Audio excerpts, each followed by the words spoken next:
Hey, we are live, everybody. Welcome. As you guys can see, our lovely J Rose is not with us quite yet this evening. She is taking some time for herself to travel, so we have a wonderful BFF of mine, Miss Dara Kalima, coming to the Virtual Voices stage to help me out here.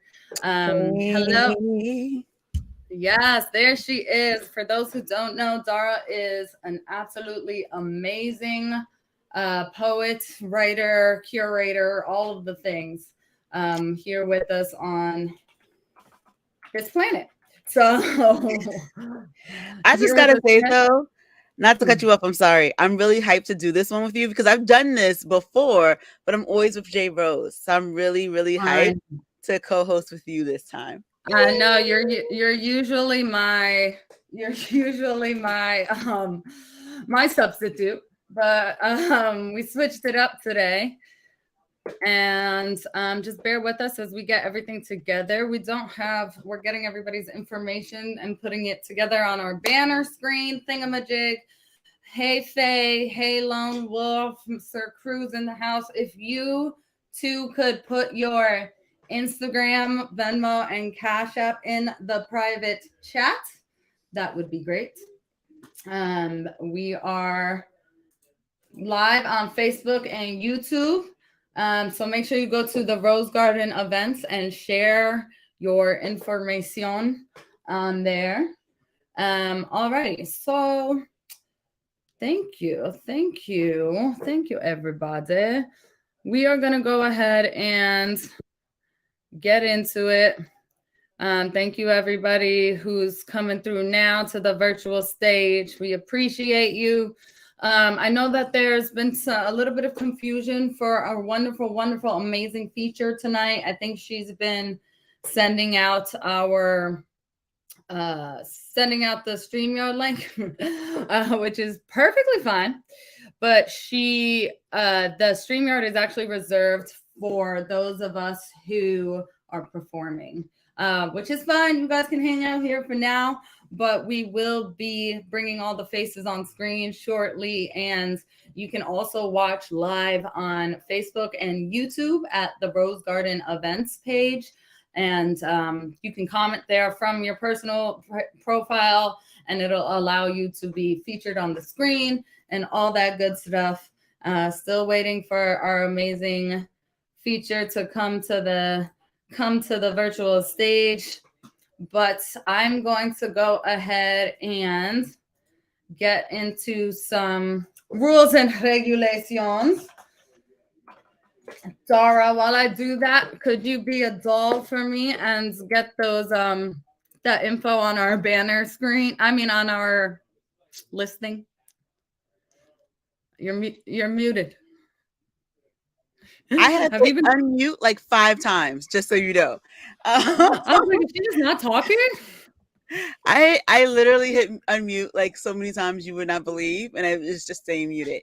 So anyway, I I will happily do that. And also, just as an FYI, um, I spoke to our feature. She is on her way in, so she'll Oh, be there here she is. I see. momentarily I too. think she Yep, just entered as you said that. yep.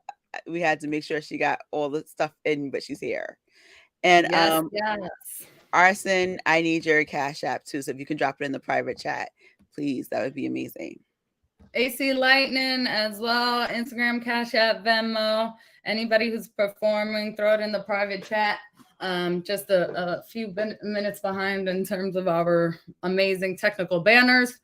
Forgive us, as I am usually the talker and J Rose is usually the tech lady. So we're figuring it out. But okay, Dara, I'm going to kick you off the screen real quick while I do the rules and regulations. And then we can go ahead and get right into it. I'm going to definitely have our wonderful feature host, Dara, kick us off, and then we'll go from there. We will not be doing a round two tonight. We're just going to do one round but you are welcome to do 2 pieces as opposed to 1. Usually we say 5 minutes per performer. If those 2 pieces go over 5 minutes, it is okay, as we are not going to do a round 2 this evening. So you can do 2 pieces. If they're Leah V length pieces, like 10 minutes, then you might just have to do 1. But however, all that being said, like I will just do 1. So anyway, let me go ahead and get into it. Okay, party people. We're going to go ahead and get into our rules and regulations. For all those who don't know, this is Virtual Voices, the best open mic in the digital realm. We've been live from your living room for God knows how long, 3 years. It's been officially 3 years this month. Jay and I are planning a 3-year anniversary either in April or May. Have some of our local friends come through for some live performing here at the Bushwick Palace, which is where I live. Okay, rules and regulations. Rule number 1, this is a safe space. Okay, Jay and I created this event during the very beginning of the pandemic, so that we would have an outlet, so that our community would have an outlet. And we've just designed it as such that it is, we have no space for hate speech. If you say anything negative whatsoever, we will take out our virtual cane like they did in the Apollo, and we will just pull you right off the screen. So make sure that you keep it positive. I mean, it doesn't have to be positive. If it's depressing poetry, that's fine. Just don't come for anybody. So because we are pro LGBTQ, we are pro BLM. We are pro all the letters of the alphabet, so we do not have space for any hate speech. Moving on. As I stated before, usually this event is 5 minutes per performer, which allows us to do a second round. But this evening, we are just doing 1 round. However, we are allowing each performer to do 2 pieces. As if you're not sure if your pieces are too long, you can let us know, but chances are they are not too long, as my name is Leah V, and I do the long poems. Moving on, make sure you follow one another. This is we all we got, and that's something that I say at all my open mics.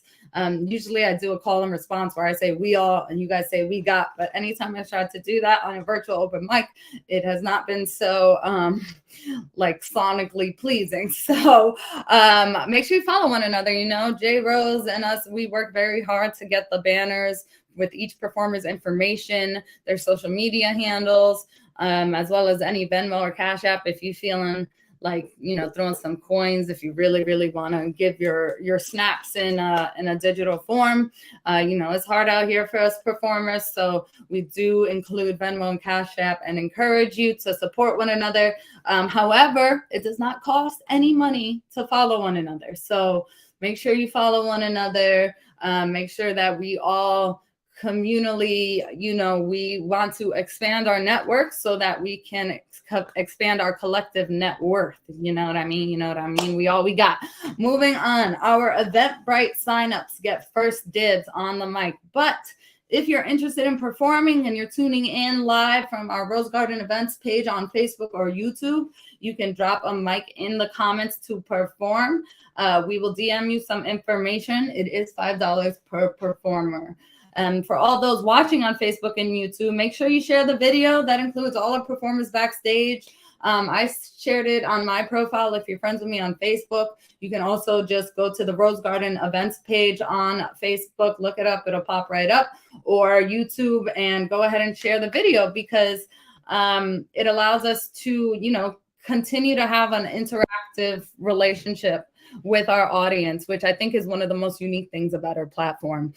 We have our private chat for those backstage, the performers, and then we have the public chat, and we get to, you know, post the comments of the snaps, the virtual snaps up there, and anything that you enjoyed. We encourage you to go ahead and let us know what your favorite lines are, what you enjoyed about the piece, and we can go ahead and show it to the performers.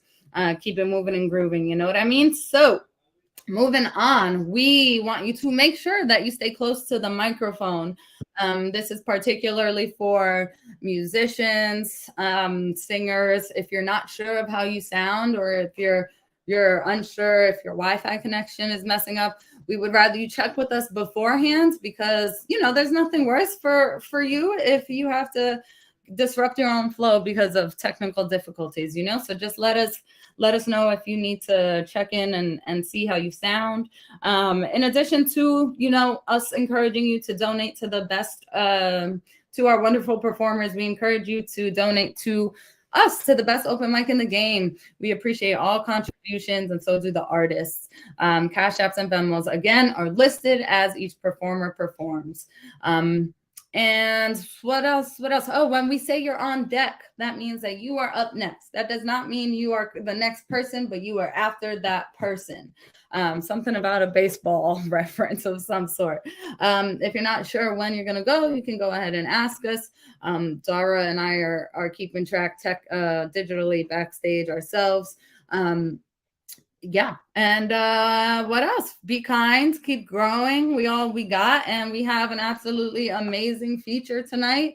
Our girl Arson is in the house, and it's a very special performance. It's extra special because Arson has been with us since the very beginning. I mean, she and it's been like pretty damn consistent that she's been with us for all 3 years. Always had something new to say, just constantly bettering her work with every poem heard. So it's a really full circle moment, I think, for us in the Virtual Voices community who get a chance to see her do a feature set here. Arson, is it your first feature with us? Oh, it is. It is her first video. Oh my gosh, this is really a full circle moment. The Facebook and YouTube videos do have playbacks, right? So you can definitely share the video with whoever afterwards. And Arson, if you wanted like your segment, I'm sure we can edit it and trim that and get that to you. Anyway, I'm gonna go ahead and bring in our peoples. I was also just going to say it's also Women's History Month. So Arson is a dope fire woman poet. And so it's just going to be an amazing set anyway. How could I forget such a thing? It is exactly. Women's That's History why you got Month. me here to help you. That's what it's all about. Teamwork. I know. I'm a mess on my own. But never. We just work better together. Okay, Mark Turbin, I see you here asking for where the private chat is. I'm going to go ahead and DM you the link in just a moment. But let's bring out all of our party people who are here today. It's looking like some people got your cameras off. So if you do, if you can, please put your camera on. But if not, that's fine too, because I'm bringing you all to the live stage so we can all say what up. And, well, I will do that once I figure it out. Nope, that's not it. That's not it. This is why I don't know what to do with. Did we just click on people and say add to stream? You can just start clicking buttons. We can add them all at once, but I'm not sure how. Anyway, we can go ahead and do that anyway. There we go. Hey, we figured it out. Hey, what's going on? Hello, Yo. Brady. Yeah, hear me? Yep. Yeah, AC, I can hear you. Wow, this is such a colorful, beautiful group today. I'm so happy to have you. So happy to see some returning contenders, some newbies in the house. I think it's very fitting that we have, a few of our folks who've been here since day one. I know that Arson, you also have a plethora of people tuning on virtually. Yeah. Thank you, girl. y'all. So you got all the support tonight. Let's get it, bro. Aww. I love it. Alrighty. So, without further ado, I am going to go ahead and get our Dara on the stage, the virtual microphone, to kick it off. So without further ado. But then who's going to be on deck? Oh, yes, you're right. We should definitely. We will have Shay on Diggity Deck. You are up next, Shay, and then we'll take it from there. Sounds good. All righty. Technical difficulties all night, but we got this. We got this. Let's go. Without further ado, y'all put your hands together for the one, the only, Zara Kalima. Thank you. I'm so glad to be here with you. Yeah. Okay. So in high school, a pigeon shitted on me. Actually, while in high school, several pigeons shitted on me. See, while in high school, I had an early morning class that made me pass under a flock of pigeons right on time for their morning movements. And they didn't give a crap that I was simply a studious student headed downtown to school. They targeted me as if practicing for varsity. Pigeons 5, me 0. I can still recall the unforgettable impact of their poop plopping upon me. Shit. They even got me on my face, splat on my face. Strangers stared strangely at my face as I tried to wipe away the disrespect. They disrespected me constantly, which makes sense. It was probably payback for all those times that as a kid, I ran up on their flocks just to make them fly, just to make them scared, just to see them at ill ease. I was that kid that was unafraid of pigeons and who didn't realize pigeons had no fears either. They were unfazed by little me or teen me. They'd be unbothered by us, which is probably why most of us hate pigeons. They boldly take up the space we keep thinking is ours to claim, and we hate that because their claiming space is our loss. If you Google pigeons, you will find 15 ways to remove them out of your yard, or 9 ways to poison them and not other birds. Therefore, pigeons get no respect. They are flying rats to serve only our refuse, are such miscreants. But pigeons have been given a bad rap. Pigeons have been labeled as dumb, but they are smarter than most. Thought to be a modern problem, but they have been the answer for centuries. They're blamed for causing disease, but they can identify them before it spread. Pigeons have been marked for extinction, but they were forcibly brought here, domesticated and used as pawns in war on Wall Street for mail and races for entertainment. They were good. Then they were good for nothing. Nothing, not one single thing they were good for except taking blame, and I can't help but wonder why. Was it their gray feathers? Their shadowy hue? Was it? If we stopped calling them pigeons and called them by their other name, rock dove, if we acknowledge that they too are doves, would they be loved more? Would they finally be invited to the weddings, given a place at the table, be fed more than scraps, being seen as pure, as symbols of peace? Will we finally notice the promise embedded in their beautiful coats? If we changed, if you changed, would their lives finally matter?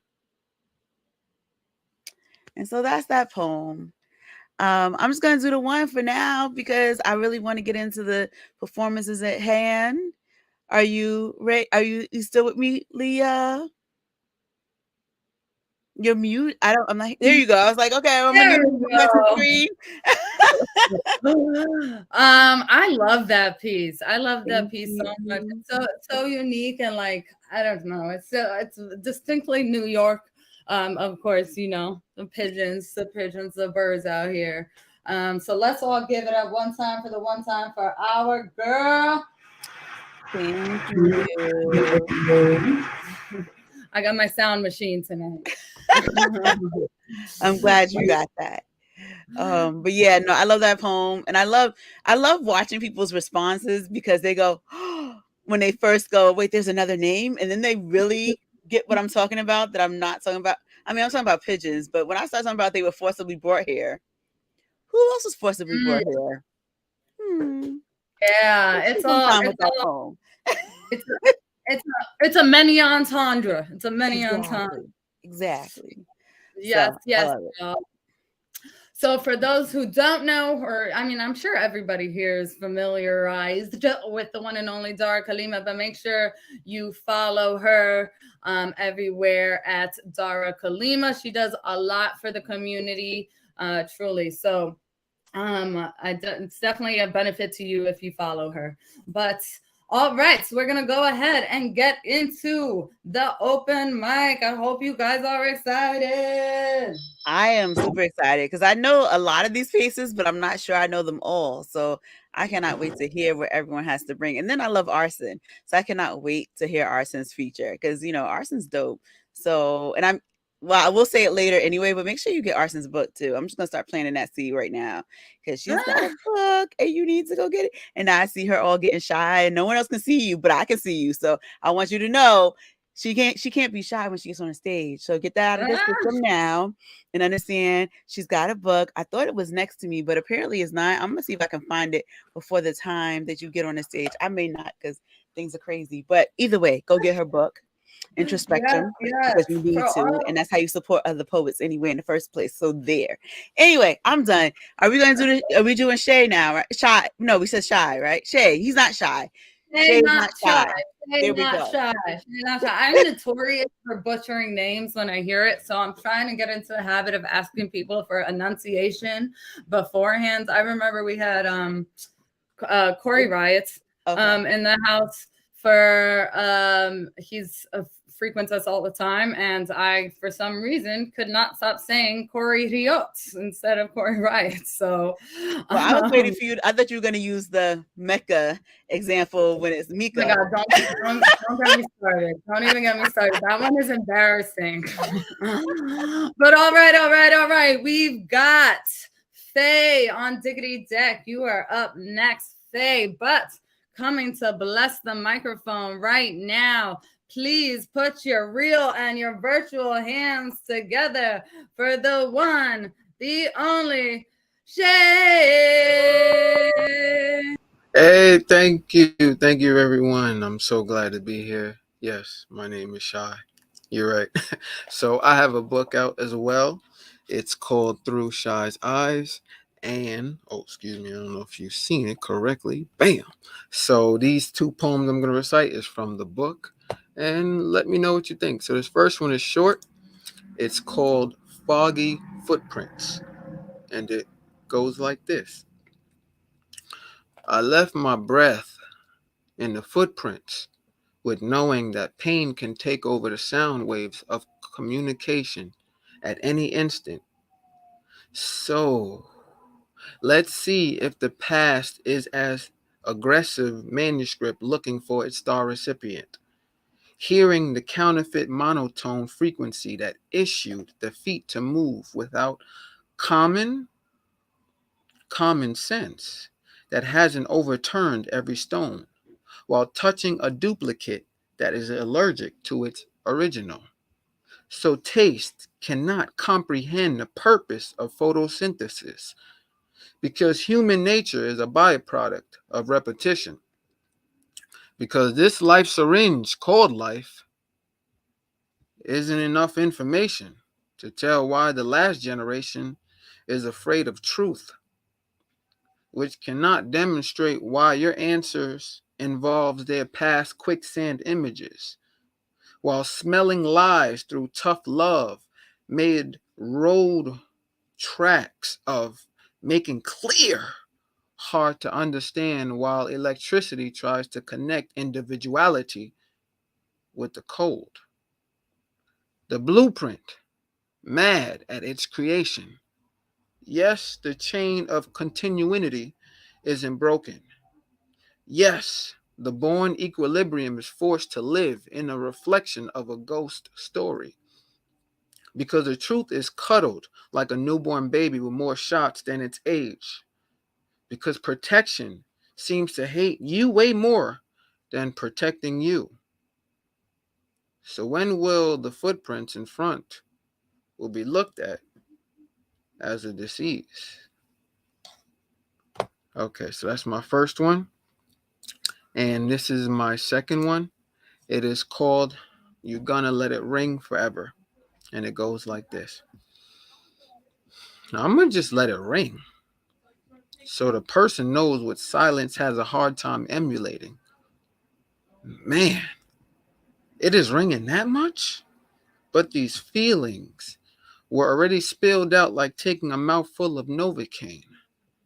Man, just let it go to voicemail already, since it has more courage than these emotions figuring out how it isn't important to a relationship. Maybe the person will notice that I'm not there, even though these fingers only text because voicemail don't seem normal. Since the promise of accepting your beauty doesn't hold more acceptance than the like button under your digital picture. Well, if it keeps ringing, then picking up can actually look as being emotional. Okay, so what if it keeps ringing? Then maybe the caller is looked at as desperate, while not picking up shows a side that the mask can't help but to visualize, because it is afraid to show itself in order for the harsh reality of compliance to be looked at as truthful. Since these feet made enough footprints in the sand to give the return to sender enough evidence that you are needed. But how about if the vibration of the phone outweighs the importance of the call? So the responsibility factor gets drowned out with, I wonder why he didn't pick up for.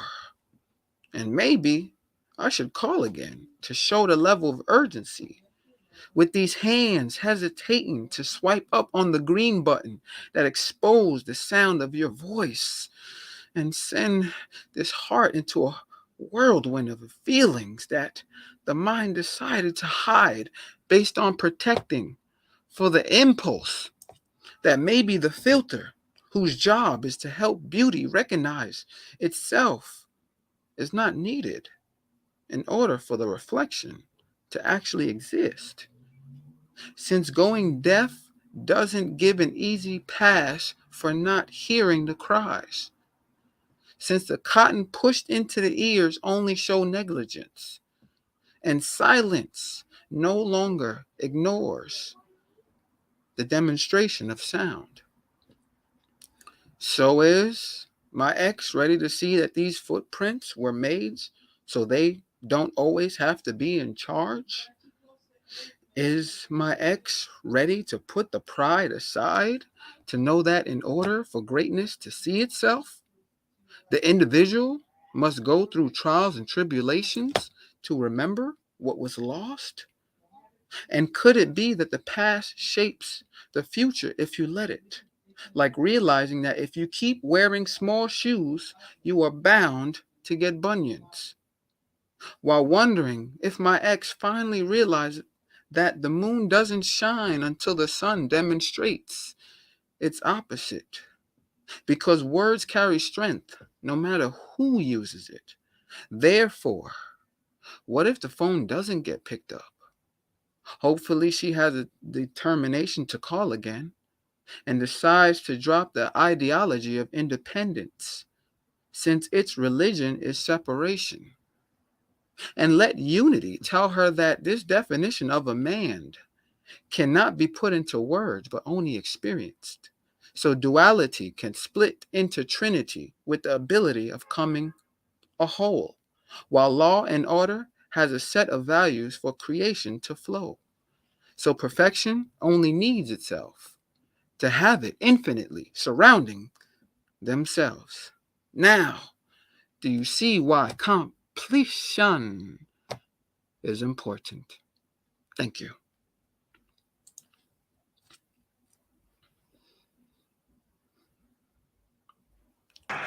Wow. Snap, snap, snap, snap, snap. Give it up for the one and only. Amazing. Thank Wow, you. that was amazing. That was amazing.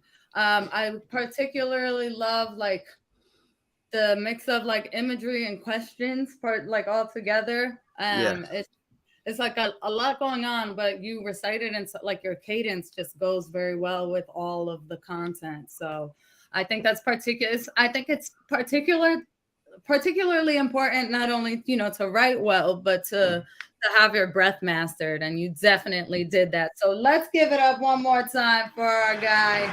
Thank you so much. Thank you. I appreciate the both of y'all, and I'm so glad to be here.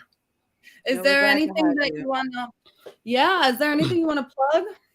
Well, I mean, all I want to do is plug out my book. It's on Amazon. It's called Through Shy's Eyes. Those 2 poems that I recited are in it, and there's so many other ones that I have, and I know you would like it. And you'll probably find yourself in some of them as well. So check it out. Woo! All right, Sha, thank you so much for being here. We're going to go ahead and keep it moving and grooving. Those who are backstage, if you are not performing, we ask that you kindly exit the StreamYard because we have people who are trying to get in who are signed up on the list, and we can only fit 10 people fit 10 people on here. So we ask that you tune in on Facebook or YouTube if you already performed, so we can make some space for the other poets or performers. It's become such a poet space, but we've had a lot of musicians throughout the days. Right, Yeah. Dara? I feel like we've been surrounded though lately. Yeah, it's definitely been poets lately. But even still, like, we don't want you to go away. We just want you to change where you're watching. So hang out with us on those other spaces and engage in the chats on those places so that we can throw your comments up on the page so that everyone knows that you're still here supporting each other. And make sure you're following each other. Hit those YouTube follows. People didn't give you your YouTube handles. Instagram handles, follow them, and then also hit people's cash apps because y'all all know what it's like to be a poet out in here in these streets. So make sure you are sending a few dollars to each other and making sure that we can support each other along the way. And you saw he has a book, and what you said, his cadence and his breath. I wasn't even thinking about his breath, but I was actually pulled in by his delivery and the sound. So Shy's voice, something when he got into that second poem, I went, and I'm glad my mic was off because my mic wasn't off the first poem for part of the first poem. But when he started the second one, I was like, oh, he's just changing up how he sounds and his delivery. He's very conscious about the tonal sounds of his voice. So that's just something for all poets to be paying attention to. Do you sound the same from every poem to every poem, or are you actually playing with your sound as you perform? Because people will stop paying attention to you if you're doing a feature and every poem sounds the same. You could be saying some dope stuff, but if every poem sounds the same, people are going to start snoring by poem 3, But hit us up in the chats and join us. So we said that Faye was next. Is Faye around? It looks like Faye was trying to get her camera back on. Faye girl, you with us, or do you want us to come back to you? Yeah, for some reason it says device is not connected. So maybe you want to try to leave and come back. But yes, maybe try doing that, and then we'll take it from there. So then who are we going to bring up next then? All right. So instead, we will have the Young Optimist on Diggity Deck. You are up next, Young Optimist, but coming to the digital stage right now. Please put your hands together for the one, the only, Aaron Glover. Hey, Aaron. Hey, what's up, y'all? Y'all can hear me okay? You sound great. All right. So this poem I wrote 10 years ago. It's called Think of Me What You Will. Think of me what you will, because it's the dishonesty that kills. It kills my hope in a society I find to be flawed. It kills my aspirations to be a part of it, and it drives my aspirations to be apart from it once again. Wounds from 5 suicide attempts won't ever heal, and all some of you do is open them up again, leaving me wondering, when does it ever end?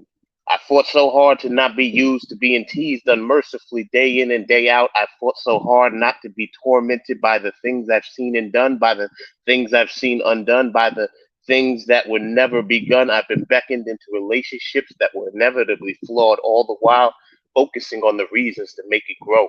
With bewildering anger expressed when it would come crashing down, because I was hearing them laughing now the same way they did then.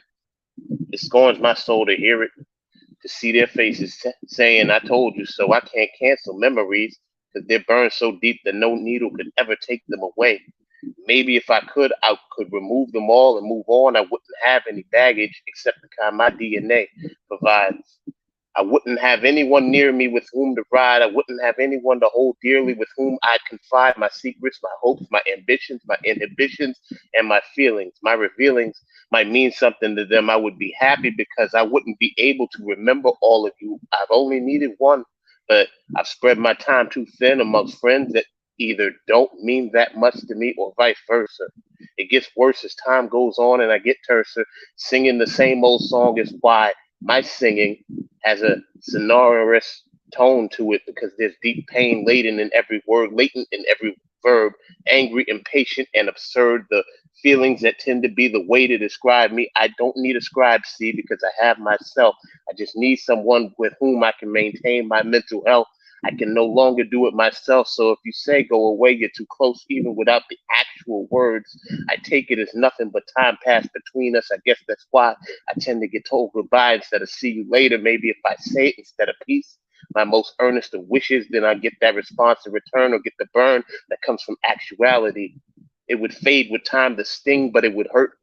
It hurts far more for me to wonder, because I'm getting that anguish from you as well as myself, and I can torment myself far more than anyone else, because I know myself far too well, sometimes more than even I realize.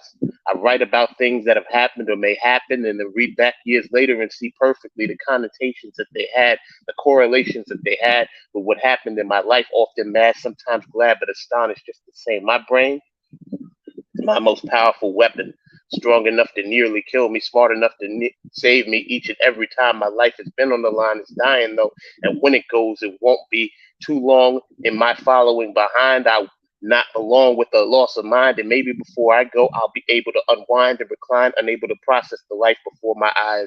I'd have great vision, but be unable to see. I'd have great hearing, but be unable to listen, because my brain, the hallmark of my life, would be missing. This weighs on my mind every single day without exception. So at this point, there's no point in asking if I'm stressed. The question should be, why am I stressed? I'm constantly stressed. Despite a smile or two, it never stops. The only thing that calms it is a smile in the presence of a select few of you.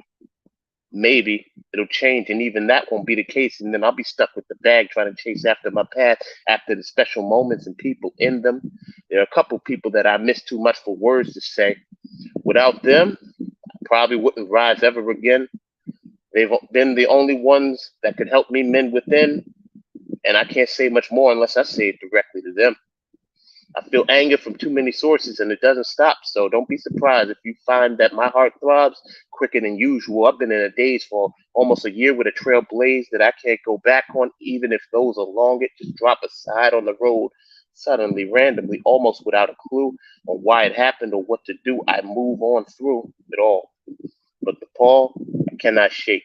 Those concussions now make my brain quake, and I black out often, not knowing why, often wondering what happened during that time, often not knowing what was on my mind, and then afterwards trying to figure out exactly what it was. Not always successful in doing so.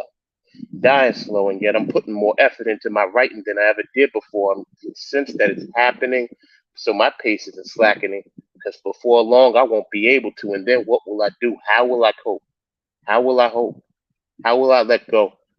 That's why it bothers me to see you move on without me already. I didn't even get to say goodbye to the way things were. I wrote a poem to do so, and yet I still didn't get to say so. The way things are tenuous and inspire my hatred for things not being the way they were and for the way they will be in the not too distant future. So think of me what you will, because it's the distance that'll be the shooter. That's it. Woo! Give it up for our guy. Thank you. Man, Aaron, I've been seeing you so much in person lately. Now, when I see you on the virtual voices stage, it's like it's almost surreal. I met Aaron many times digitally before I met him in person. But thank you. Let's give it up one more time to our guy. Thank you. And do you have anything you need to plug? Is anything going on that we should know, or do you want to just tell anyone anything about you? Not at the moment. Okay. Man, a few words. I love it. Thank y'all. Right. Well, you guys make sure you follow Aaron. You make sure you hit up his Venmo, his Cash App for some financial snaps, if you will. We're going to keep it moving and grooving. It looks like we have some people trying to enter the StreamYard. So performers, we do not want you to leave. We just want you to log in on Facebook and tune in there and comment there so that we can make space backstage for the performers, other performers who signed up. All right, we're gonna keep it moving and grooving. I don't see Faye here yet, so I'm gonna go ahead and move our girl Faye down the list, which leaves us with Michael Cruz, the lone wolf on Diggity Deck. You are up next, Sir Cruz. But we will hit it off with the one, the only. Please put your hands together for the Young Optimist. Check. Can you guys hear me okay? You sound great. Awesome. Appreciate the love. Shout out to all the poets, everybody coming through tonight. It's been amazing. Shout out my mom. Watching all the way in Brooklyn, and my sister, my family. Love y'all. Shout out my friends supporting, and of course to the Most High God. This piece I'm doing is about women in honor of Women's History Month. Salute to all the queens, and salute to just everybody, grabbing power out of their pain and just pushing through all the oppression, all the setbacks and the trials that we face, all that good stuff. So just shout out to that. So boom, with no further ado, it's titled Woman. Here we go. Woman. See, I ain't never knew nothing else. Thank God I had my moms, or else I'd have grew up by myself. It's insane to share the same name with the very God that caused me pain. But I had to train my brain to not complain and simply play the game. What game, you might ask? Psh, it's the game of life. Turn your pain into champagne and drink that shit with a cup of ice. Ain't always had a lot to eat, but I can remember corned beef and rice.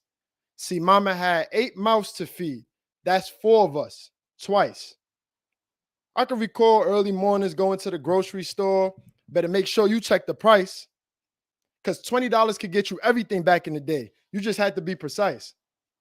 And the ladies at the register always looked out. They got us right. I used to leave the store with more than I came for because they knew my mom's was nice. Manners, respect, and behavior. Everything my mom's ever taught us. I pray that one day I could give the same to all of my future daughters and to my sons and to my other young kings with strong bodies but depressed feelings, with macho minds but suppressed emotions, lost in the world even though they're chosen, battling every partner that they come across just because their heart's broken. Kings, God's door is wide open, and it's through the woman. He who finds a wife finds a good thing. God has spoken. But we got to build. We got to heal from all our trauma. My God promised to take us up even if we're abandoned by our fathers or our mamas. Shoot, I ain't grow up with a dad, and I ain't ashamed. Didn't I tell y'all in the beginning that me and him share the same name? But word, Woman raised me, yo, and I won't never regret it. I'm going to just keep sharing my story because I know somebody's grateful that I said it. They say women can't raise a strong man. Well, I would have to strongly disagree. It's not an ideal task by any means, but hey, look at me. Appreciate y'all. That's my piece. Love. Thank y'all. Much love. Love you, Ma. Are you doing a second one for us, sir, young optimist? That was absolute fire. Oh man. I plan to do the one. I could do it. Can you bring me back by chance? Or I gotta go right now. No, you can have a second. You can have a Okay. second. Yeah. You can have a second. We're doing things a little differently than Okay. usual. But let's go Okay. ahead and give it up, not to take away from that amazing piece. Yeah. Appreciate that. Much love. I'll come right back up. Let's see how the vibe go. Appreciate You that. getting a lot of love in the comments, just so you know. You Oh, getting a word. lot of love. I was in the zone. I didn't even. I appreciate you guys. Shout out to this. No, you have to read them after. Definitely. Yeah, you don't read them during. Right. I performed one time in person and I loved it. So I'm happy to be back after that. So shout out to everybody. I want to take no more time. Thank y'all. Nice, welcome. Thank you. Wow, that was amazing. Looking like we got the heavy hitters in the place tonight. Yeah. I mean, all of our tried and trues. And you said already that this is the 3rd anniversary. We've been doing this all that time. It started in March. 3 years. Yes, we including you too, because you've been here with us since the beginning as well. I remember the first time we were sitting here on Zoom and we were watching everyone having a good old time, eating food, talking, performing, rapping. It was a good time back then. So I remember the original. And then we migrated over here. We've come a long way. This has been dope. I know. And like, for those who were with us in the beginning, you will know that like the way our screen looks now with our fancy, our fancy banners and our fancy background and whatnot, it was not this way. We had 50 people. I see the Lone Wolf backstage shaking his head because he knows we had like 50 people on Zoom and we were trying to get people on the screen and there was no background or comments. So we've really come a long way, truly. And we're grateful. We're grateful for all of y'all being here. Okay, let's keep it moving and grooving though. We've got AC Lightning on Diggity Deck. You are up next, AC. Butts coming to bless the microphone right now. Please put your real and your digital hands together for the one, the only, the Lone Wolf. I was about to howl, but I was like, no, I'm not gonna do that. No, definitely not. I don't even do that when they tell me to. I'll be like, no, I'm not doing that. It's not his steez. It's not his steez. I know, but almost. I was so close. But I'm so glad to see you again. Yes. It has been a minute. I've been busy. You've been taking a lot of photos. It's all good. I'm glad to see you doing your thing. Yeah, I've been busy. That hit over 400, so it is elevating even. Wow. Even though it's a slow process, but it's getting warm, so I'm going to be doing a lot more. I have a few people slotted in already, so that's really, really, really good in the next coming weeks. But amazing. I'm going to jump right into it. All right, do your thing. This is a poem I wrote called Inspired By. Still working on it because I have to add things in, but, here it is. If I had an option to be not afraid, could I actually do just that? Or would I try my absolute best to be your personal Superman? Can you truly lose yourself inside of that one magical moment? Why was I left with the bland job of cleaning out your closet? In life, I was brought up to always keep your head up at all times, knowing the fact that in life, inevitable changes would come up. So I wrote a letter called Dear Mama for my very first friend. It was my destiny to always be this way, me against the world. Looking at my own reflection, I know that I am one in a million. If I was ever to fall, I would just pick myself up and try again. Problems are bound to come around, yet we need a resolution. My life has been just like a seesaw. It just goes back and forth. As I see it, there are no role models quite like my own mother. She is the one who has always saved me from any trouble. The main reason I want to take a little power trip just for myself. In time, she never lost faith in my potential to actually change. I have always believed in the concept of getting one more chance, been the type to place the guidance of Big Pop as my top priority. No matter what the situation, I will be the one to kick in the door on an uphill climb, so I swerve around any suicidal thoughts. In retrospect, as a part of life, nothing else will matter in the end, to the point when my whole entire body just goes totally numb. On my knees, I do manage to start crawling towards my salvation. I will just keep on desperately searching for somewhere I belong. All my life, no matter what, I would tell myself that I am not going to cry. In the mirror, I had to sing "You Bring Me Joy" to keep spirits held high. Unbeknownst to me, I was everything that I needed and so much more. As a grown man, I will still reminisce about the days of my childhood. Born in Brooklyn, you were taught to keep the dirt off your shoulder. I have 99 problems, but I know slowing down is not one of them. On an endless search for a real 03 Bonnie and Clyde type of loving, after the dope show, the audience calls me back screaming encore. I have had a mantra, and it has always been this: never say never. In the past, I have had an uncanny fascination by the sight of the full moon, not knowing the fact that my birth mother was actually an angel in disguise. If I was ever to fail, I'd always remember. I'd be sure to remember that almost doesn't count. And that's the piece.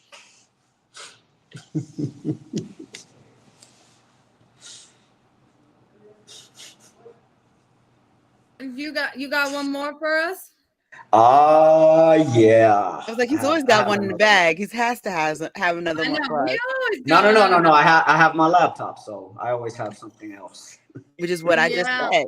He's always got one in the bag. We're doing for all of those. All right, gotcha. We're doing. I feel like he needs to have a wolf in the background so that it could be howling at my Halloween. I can't say words. Howling at my moon behind me. I feel like we're not coordinated correctly here. No, we're not. What do I want to do? Most of my other pieces are longer. All right. I got one. Don't worry.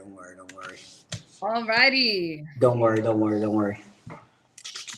Let's pull this all the way up to the top. So here's a poem called Floodgates. If you have heard my poem, The Storm, you know that this is legit, like picked right out of that poem.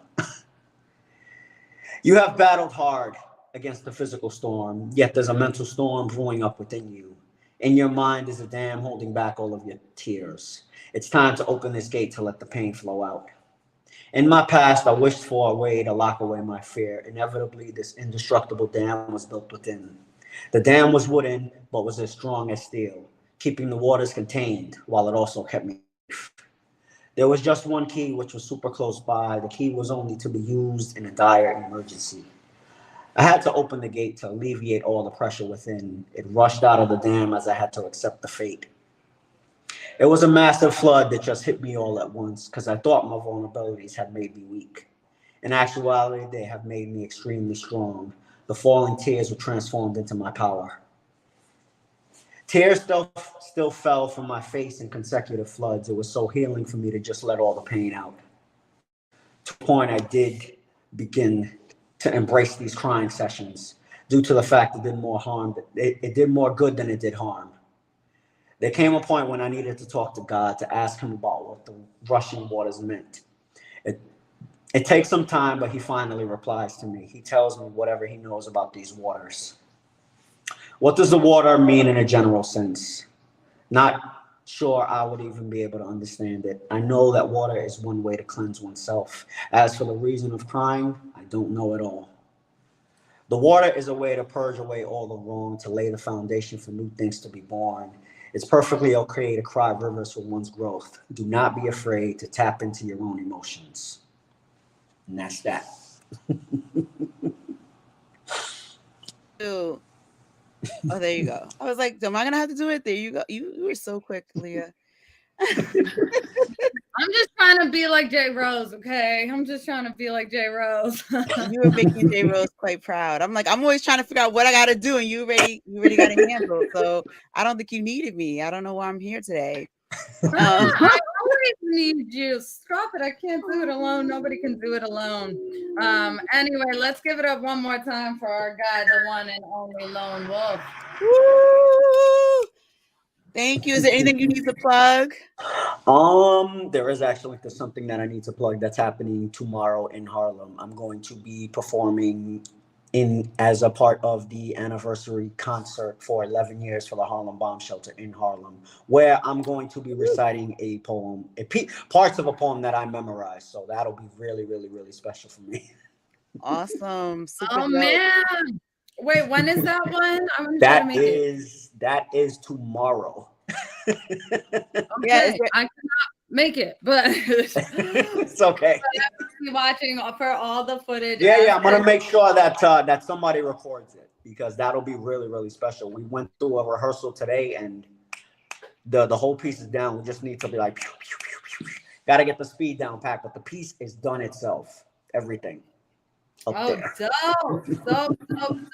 Well, thank you so much, Sir Cruz.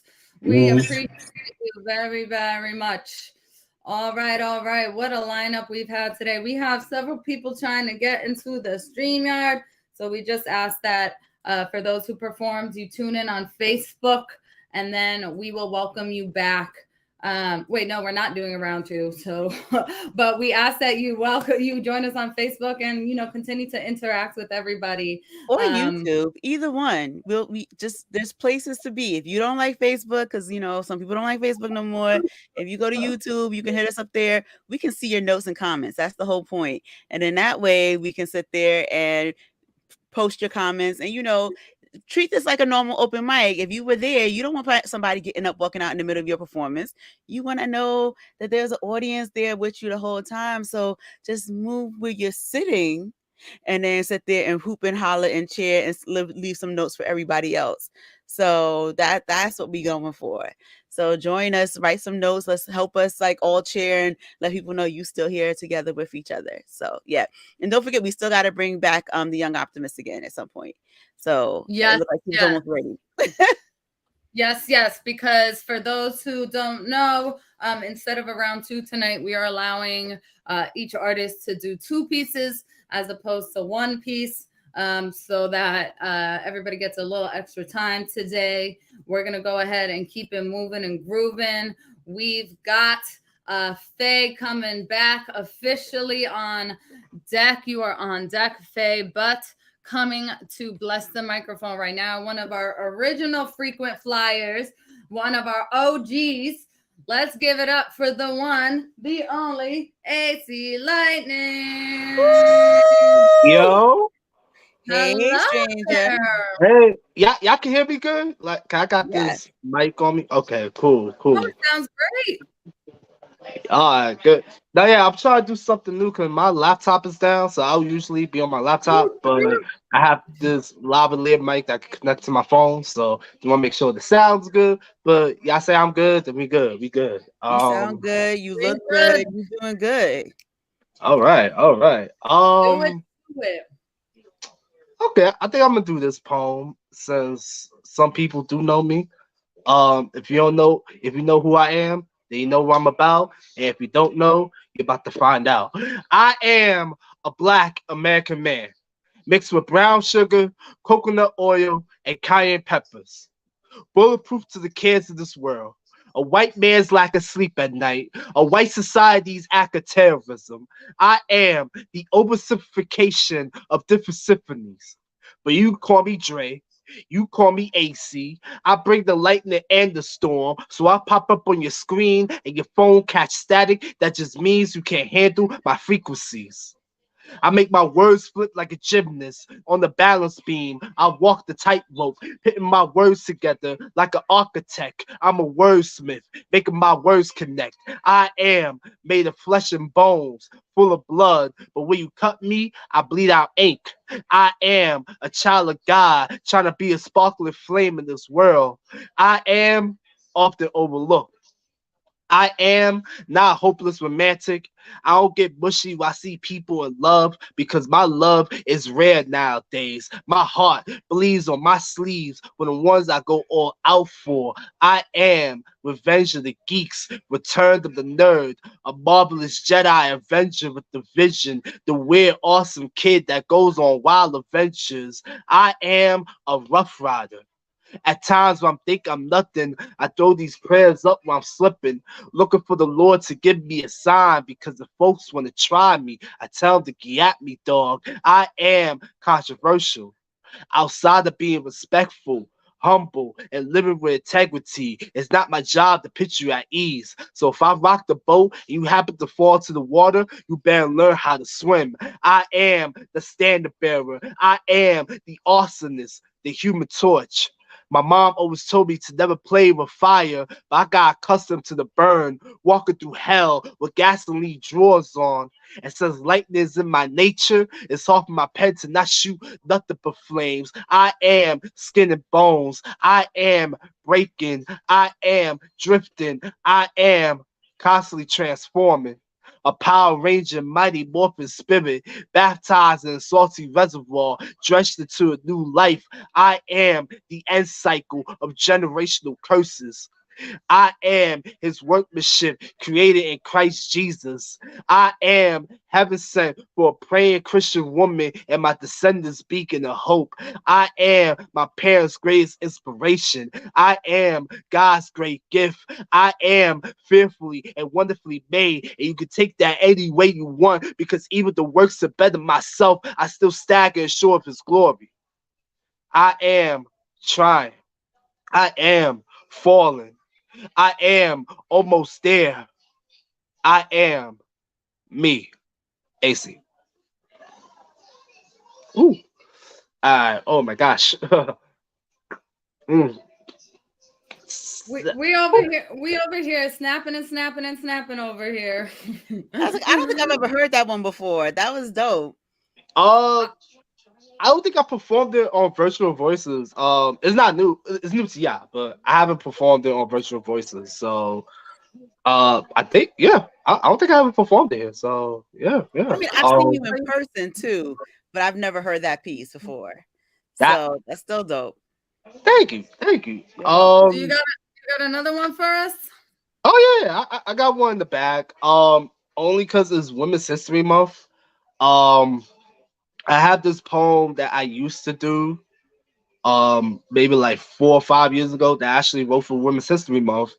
However, because I gotten better, I feel like I gotten better in my craft as an artist. I decided to go back to it and revamp it a little bit to have it where it's like my style and the way I go about it as a poet and stuff like that. And listen to all the amazing, beautiful women that I know, or the poets, or the people that's watching and stuff like that. Y'all dope. So this poem is for all y'all that's listening. It's called Made by Design.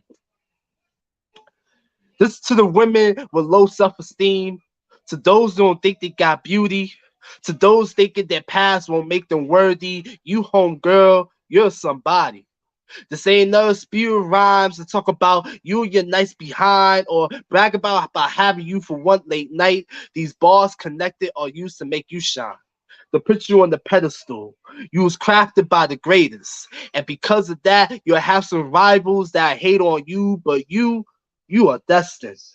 When God created you, he put some umph on it. Perseverance when you go through it. And wherever you at, God gave you intuition to be creative and come up with solutions. He's like Salt Babe, when he sprinkled you with style. There's more to you than you know. Girl, you versatile. You deserve someone to match your purpose, someone who pushes you to be pursuant, because your daughters are the most high, gift wrapped special like a present. If he can't handle you with care, he doesn't deserve your presence. And believe me, most guys will sway, but please let me say, you won't come across every man who wants to get in your pants. Because some guys will give you that fake paradise, balled up in a paralyzed, poison your garden like a parasite that make your dreams of faith paralyzed. So make sure he takes on God's standards. And when you iron out your man, you be realistic. Give him some time to go through the process, and if he passes the test, he's eligible for caution. Don't let him venture your galaxies when y'all have conversation. If he wants to make you his star, then like Saturn, he'll put a ring on it. But he probably won't survive this pendulum swing. He'll bypass your demand to make you his boo thing. So protect your spheres. You grew from the concrete as a rose. If the guy you with ain't bear fruit, let that man go. Let that man miss you while the next guy misses you. Don't focus on the rotten apples that die. That man made you the apple his eye. You're like Taraji P. Henson. Girl, you're so fine. A real man won't keep you as a hidden figure when you help them build his empire. And he's a baby boy if he doesn't see that you push his desires. But homegirl, you gotta look on the inside. The world says sell your body, you get fame, but at the end of it all, it's all a lie. Gave your best years to the world. Where's your game? You don't need to feed the greed of men on OnlyFans when you can get a guy that could be your only fan. Don't believe social media. They just want to profit, where you forsake your real beauty to be plastic, while men drink from you only when you're naked. Jesus didn't die on the cross so you could be a side chick. You are worth more than being a single mother to let men see you as pleasure. If a man don't put a ring on your finger, don't let him put you through the ringer. How you complain about wanting better if you claim to love God but hold hands with Lucifer? You was never created to be passed around, but a woman who relies on Jesus' strength to hold it down. God created you to never go unnoticed. So don't doubt yourself if you ever get skipped, or if your circle don't value your gift. If folks get you in the naps, don't get it twisted. They react since they knows no secret. If you drive your femininity, you're at your strongest. And when the world tries to make you thin, don't go cold and lose your compassion. You was molded with hands refined to love. Your name must be 4th of July with the way you glow up. So it's okay if they don't follow protocol. God makes no mistake. You're the rarest of them all. You're gratefully made, painted by the best artists, formed from clay. You're beautifully made. When your joy splash with color, you always slay. God made you oh so divine. You wasn't made by default. You was made by design. Basically. God didn't make you by default. You was made by design. Woo! Now that's a line to hold on to. Talk That's about a line bars. to Man, I was trying like Yeah. you were doing the AC flow. So like that I was trying to like type in lines in the comments to emphasize, but then you were on like another fire line and I was like, I can't keep up with this.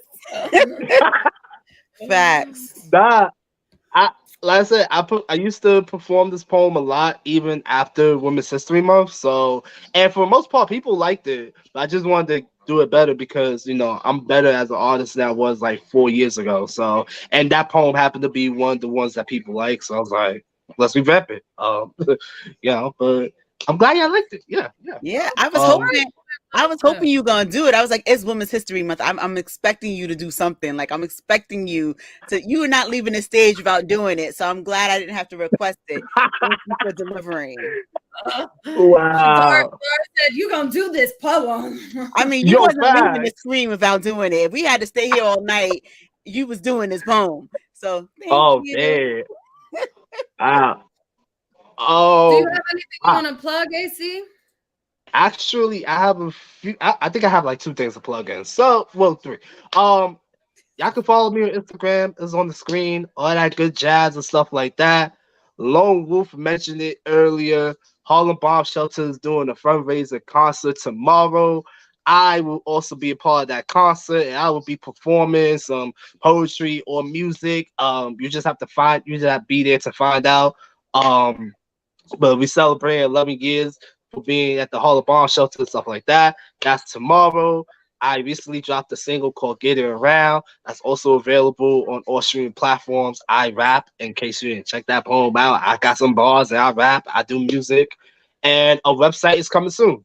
I don't know how soon, but it's coming soon. So that way I'll be able to post my stuff up and everybody could be connected, give y'all updates for future plans and events that I'm trying to do. So yeah. Awesome. And Thank you, congratulations to the AC. Harlem Bomb Shelter for hitting 11 years. Yes, Thank you. yes. All right. Wow. Harlem Bomb Shelter. You know, I've only performed with them once. I do have a feature with them in April, but nice. I only performed with them once. I mean, anybody who's familiar with that platform knows how amazing it is, and all the things that they do for the community beyond just, you know, poetry shows and whatnot. And AC runs the or is one of the curators for the Fresh Faces events. So like that's a big deal. So check them out. Celebrate 11 years with them tomorrow if you can. But even if you can't do that, just definitely check out Harlem Bomb Shelter when you get a chance, because they're dope. Amen. And they to have that. actually competed with Rose Garden events. So, you know, if they collaborated and they slam together, you know, you definitely want to check them out. So Of course, of yeah. course. I think that we are going to bring the Young Optimist up on deck. You are up next, Sir Young Optimist. But we're gonna keep it flowing and growing and moving and grooving. Otherwise, for those just tuning in, this is the best open mic in the digital realm. Virtual Voices, sure. 2 years running. We have an amazing feature coming up very, very soon. So everybody, please hold on to your hats. But without further ado, I'm going to go ahead and bring up our next performer. Y'all going to put your hands together for the one, the only Faye Flo. Hey, what's going on, you guys? Hi. How are you? I'm doing well. How are you? I'm Great. well. I love seeing you engage behind the stage, because no one else can see this except for the host. But I'm seeing you sitting there cheering and engaging with everyone. I love I'm the energy. such a cheerleader. You have no idea. I have a lot to say. I'm like, didn't know if I was going to put my camera on. I was like, can I read behind the scenes? I went ahead and emailed myself the poems I wanted to read online. So I said, I'm going to be prepared. You don't even know. I wasn't even going to be on today. I'm just going with the flow. Glass broke. I had to cook last minute. And I'm like, I'm still going to be here. We still going to flow, because I was meant to be here. So Exactly. Here we go. Yes. All right, we're going to get into it. Do it. All right. So this name, I've just renamed myself. I've been calling myself Nalo for 10 years. It means nature lover, but we're in flow, and I've like found so many poems that I've been writing to myself and talking about how I flow. I'm always flowing on people's timeline with my like fairy energy and just embracing my, happiness and sharing that with you guys.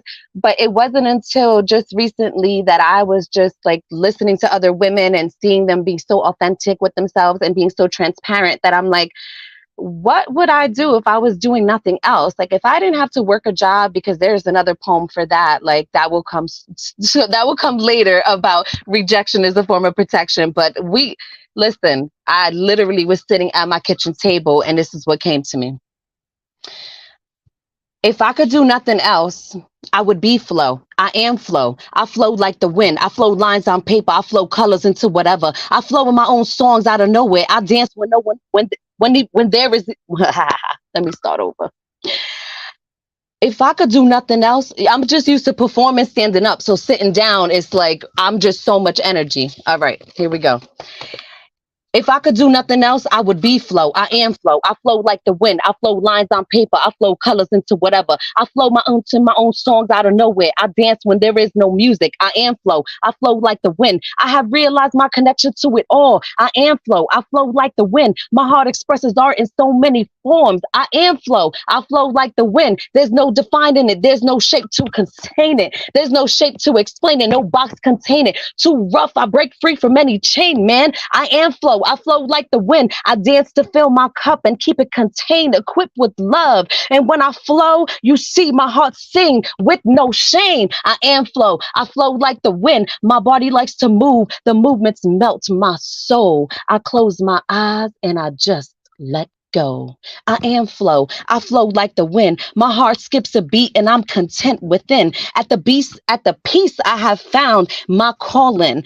I am flow. I flow like the wind. My skin wants to break free. I dance. I even sing. Songs don't even make sense ever since I was a young adolescent. My ways to express was never on the hush. Cause baby, when I speak, I was always on the rush. They will call me Six Foot Blossom, but baby, I had to stop them and hit them with the proper. Call me flow, cause you already know that's how I get it, yo. I am flow. I flow like the wind. There's no stopping this heart that's contained within. I breathe in all the bullshit and I breathe out all the love. I am flow. I flow that positive energy. I encourage you to flow. Flow like there is no one watching, even when there's no music. Just be flow. And then I couldn't sleep and I had to pick up my fucking phone, yo. And I wrote this shit at 3 a.m. I even contacted Kateria Nose to put me on my toes, but I already know it's been right under my nose. Cause I know I am flow. I flow like the wind. I am a fairy and I just fly free.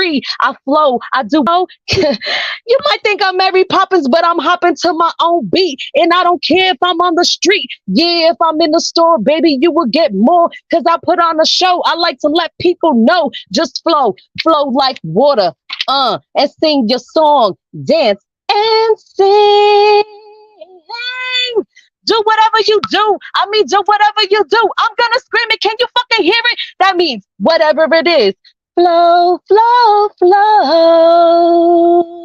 Till there is nothing else. And a smile upon your face. Yes. Embrace. Embrace. Feel that pace. Only you can create. Yo, flow, flow. I want you to tap into that natural glow and flow. Flow like the fucking wind, yo.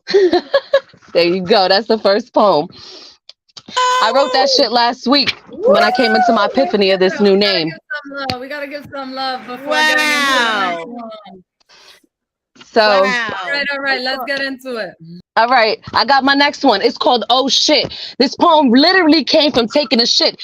Sitting there thinking of performing very soon and being found. I'll tell you, I'm tired of thinking of this somehow. But oh shit, my anxiety kicked. I have to write this shit somehow. The power of learning how to transmute it. Literally wrote this shit to calm myself down while taking a shit. Enjoy the release. Here we go. Oh shit. I could feel my heart beating inside my chest, pounding so hard I feel like I'm suffocating. I grab my phone to type these words to remind myself to breathe, try to regulate it. But it's so loud and clear, I can hear it pump deep in my ear until I can't breathe. Until I breathe deeper and release her fear. I channel in and breathe deep into that space. I remember that I am grace. I am in my body. I am taking a shit. I have to remember this is ridiculous. But healing comes at different times. I've been called to remember my breath. There is nothing left. There is nothing to fear. You're not being chased right now, dear. You have shit to release. So just breathe and remember what you were doing. Releasing some shit. That is all. That is all. Oh shit. Breathe. Breathe. Release that shit. Oh shit. Yeah, we must focus on the task at hand. It is sure to calm your anxiety, man. You could be racing and bring yourself back to that place. That breath is sacred space. It centers you in unshaken grace. Oh shit, I'm relieved now. What power we have. Oh shit, it's time to wipe my ass. Awareness is key. Anxiety is a bitch. Gotta hit that switch and get back to this shit. It's that simple, B. Oh shit, fuck that anxiety. Oh shit, it's time to wipe my ass, B. I'm the mindful poet, bringing myself back to the present moment, going within, kicking all this anxiety and depression. Can't mess with me. I'm grounded, baby. I know how to come back to center, you see. Just breathe, just breathe. Remember where you are, what you were doing. Breathe. Oh shit, you got this shit. Get to the task at hand. This shit is done, man. It's time to wash your hands, man. It's over. Faith Flow emerges, yo. Yes. Yes. That flow is So tight, thank man. you so much. But Great yes, I've had a lot of anxiety. I've been in hiding for like 4 years. I am not hiding anymore. Here I am. I've like rebranded my business and everything. I make body butters. This is my rough voice over here. Okay, this is me wanting to come back and reemerge and hit in the stage, but I do soft and simplicity on the other side. I run my whole beauty, nature, and beyond business. I make my own beauty products. I have for 10 years. I do body butters. I do chapsticks. I do it all, baby. So you come find me. Find the flow wherever you're going to find me. You're going to find me because I'm flowing from now on. Thank you guys for having me. I appreciate you guys. And shout out to J Rose because she a reason why I'm here too. I seen her ass and I was like, yo, I need to come back on. I need to come back on. There's too many women. This is Women's Month.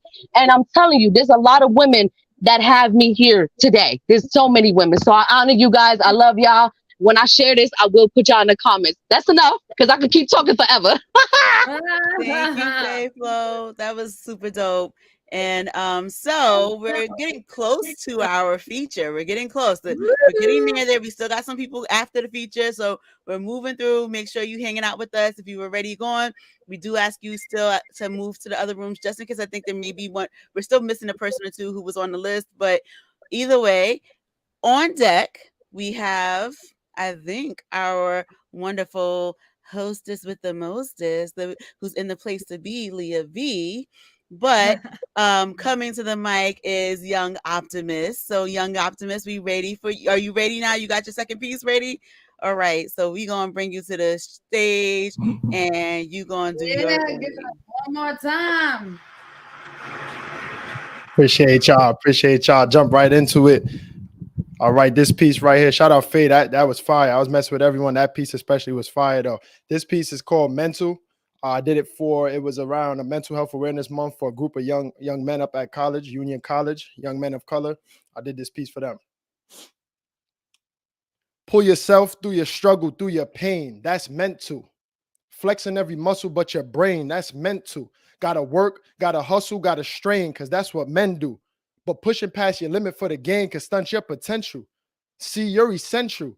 Something like a rental. Gotta make sure you properly preserve the property that God so proudly sent you. And that involves your mental, your mind, how you change your habits, how you calculate your time. Write down all your goals and you execute with pride. Recognize your efforts and you celebrate the strides. I'm good. How are you? It's just depression in disguise. But we don't pay attention to the message till it dies. So I hope you hear my message and I hope you realize that the prize, it lies right behind human eyes. As ignorance exits and self-care arrives, if you listen to your body, it'll show you all the signs. But it's easier to ignore. It's convenient. You don't think toxic habits affect your life because you ain't seen it yet. But don't be so naive, so insensitive, so oblivious. Drugs, alcohol, and sex is not an excuse for you to be inconsiderate. Funny, temptations make a man stronger, but only if that man can conquer. I refuse to let negative thoughts and overthinking control my vehicle any longer. See, I could be wrong, but I remember even Timmy Turner had Cosmo and Wanda. But I don't want no very odd parents. I want God's clearance. So who you going to talk to, young kings? Huh?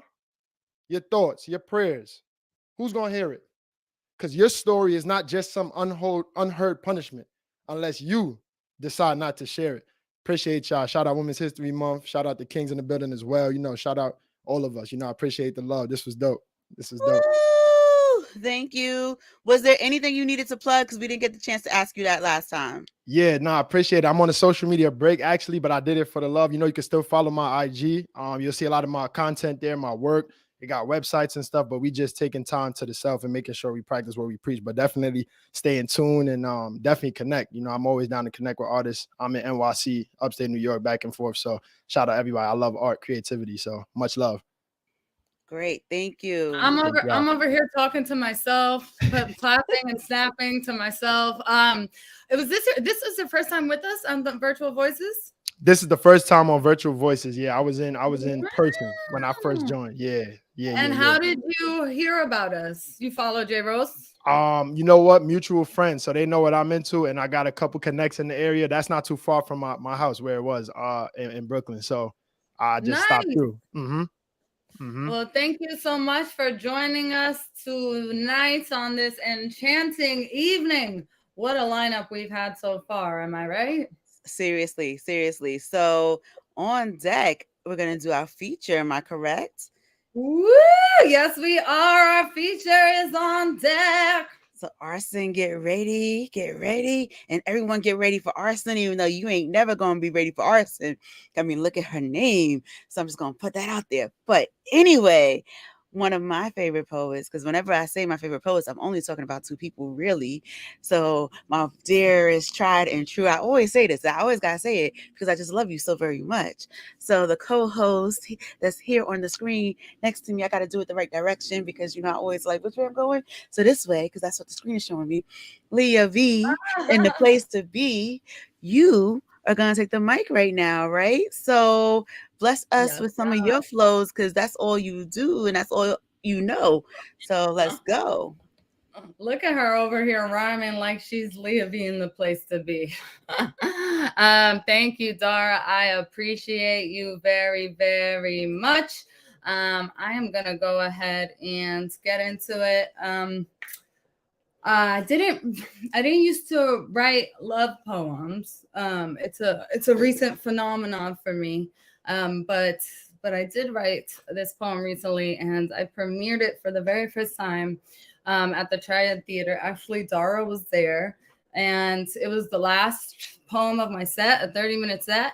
And when I was done with that poem, my then boyfriend came up on stage and proposed.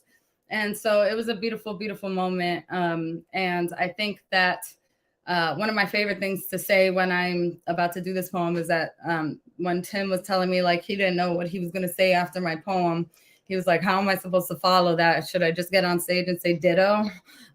Which I think was funny.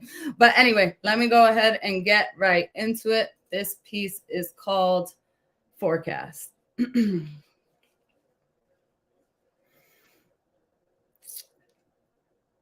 I look over at you driving, and my fingers force themselves to cradle the nape of your neck.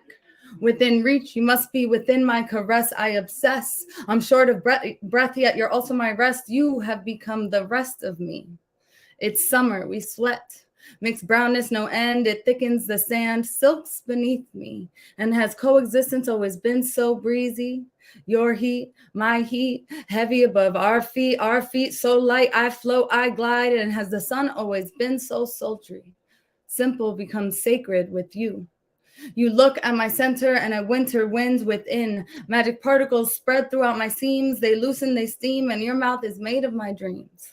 While awake, I crave something other than this mic in hand. My hands reserved for my breathtaking man. 4 years in, and my awe still expands. Seasons change, and inward you go, an eternal explode. You know me, your purpose, it holds me. I have found another dream.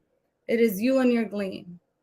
In clouds cover, turtle's neck, I call and you beck. 1 day is 1 second, eyes open, I check that you remain, that the promise of you hasn't altered alongside autumn change, that with every moving moment I continue to gain. I cannot lose, not beside you. Yet, tragedy tested us sporadically, grief-ridden rampantly, spring flowers and showers and powers of questioning, all of it. And I lost my mind, but I never lost you. I wake up and choose us, regardless of muck, regardless of countless Black Death, fucked up federal wrecks, frustrations, a whole failing nation, a world of no patience and knowledge of stations of climate deniers and debt for each mile and shooters of child. And yet, snow can fall as long as I'm a part of your draw. As long as we continue to call the whole of our flaws, I am still in such awe of you, of us. I don't need a novel. I just need your rush. I don't need your more figures. I just need your shush in my ear. As I fear, I quiver, I near all of the aspects of you. And I saved myself, but the joy that is being yours, it heals me. It pours out my pores. Like glitter, I roar. Like lava, I soar. Like God, I am more. I am more. I am more. You are the reason the sun falls. You are the reason the rain stalls. You give me each season I season, believe in, hope in your truth. Your voice turns me loose, and I never knew weather until I knew you. Layers on, layers off.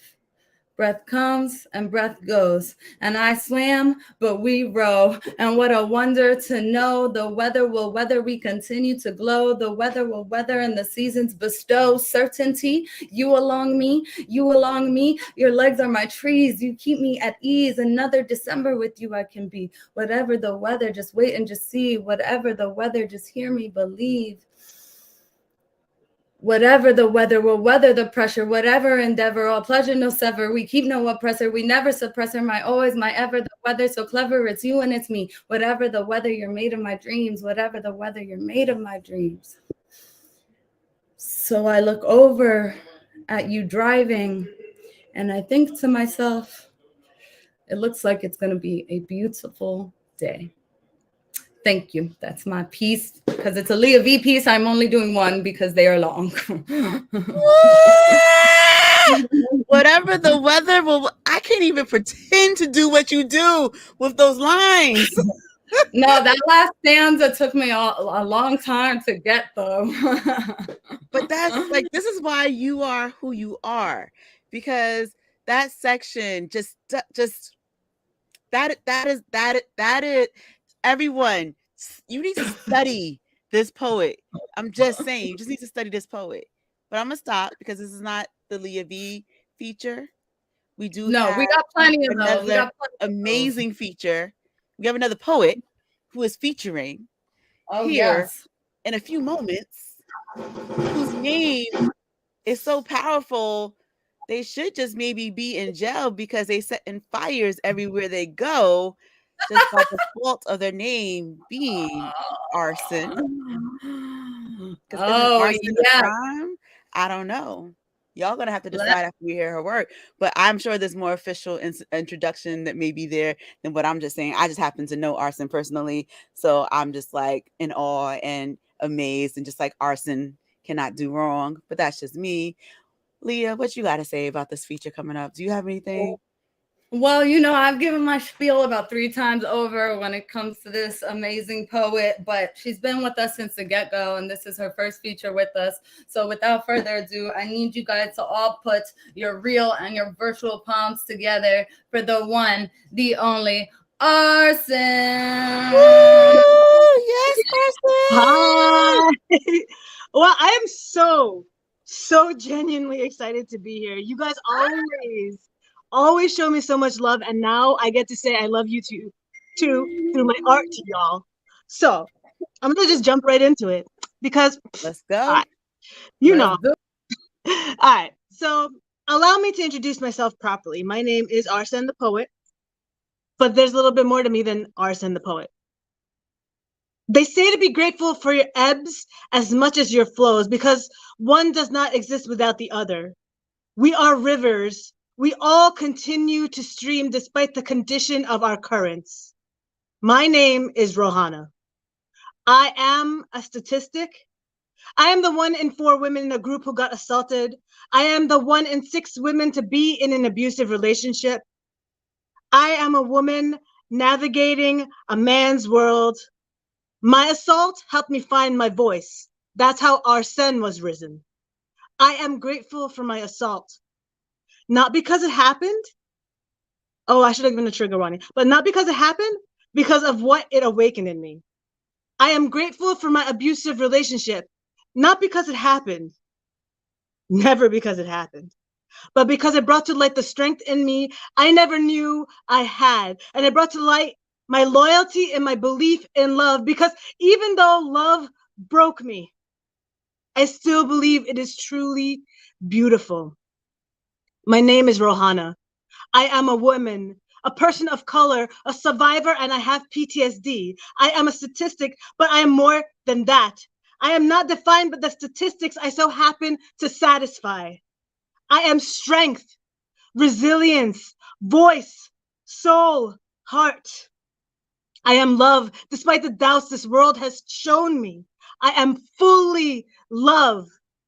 I am safety, warmth, being. I am the complex web of what it is like to be all of these aforementioned statistics, but I'm also the ease and comfort of overcoming traumas. Don't mistake my tears for weakness and my gratitude for platitude. I just prefer to be defined by my evolutions and not because I'm a token pawn in some political revolution. So yeah, my name is Rohana. I am a statistic with exponentially quantitative quality that goes beyond the quotas that my statistics fill. I am daughter, child of immigrant, woman, minority, and first and foremost, uniquely me. And that's my first piece. I hope that I gave you guys a little bit of an introduction. I should tell you this might be a little bit triggering for y'all because apparently 2023 has been my year of digesting all sorts of things that have occurred to me. And I'm finally just like, oh yeah, accepting. So 2023 is an accepting theme. So if anything I talk about, which you probably just heard lightly about, bothers you, you're probably not going to like this next poem, which is also about finding texts from a toxic, abusive relationship I was in during Mercury retrograde, because you know how Mercury retrograde likes to play with technology, and mine decided to revive text messages that I deleted, which is always a fun time, right? Thank you guys. Anyways, so listen. 412. I deleted all your pictures, deleted our texts, deleted our memories. They were tainted by the toxic reminders of the trouble and trauma caused by unconditionally loving you. I healed for a year, finding my strength, finishing my identity, finding my voice, finding a half love for myself, finding the last 412 texts we ever exchanged, finding the memory of the unconditional love I harbor for you, finding the memories of the tears I shed, finding my soul draining. You still do that. You don't even have to be present. You don't even have to be screaming in my face. You don't even have to be reminding me how much I'm not a priority in your life when you meant the world to me.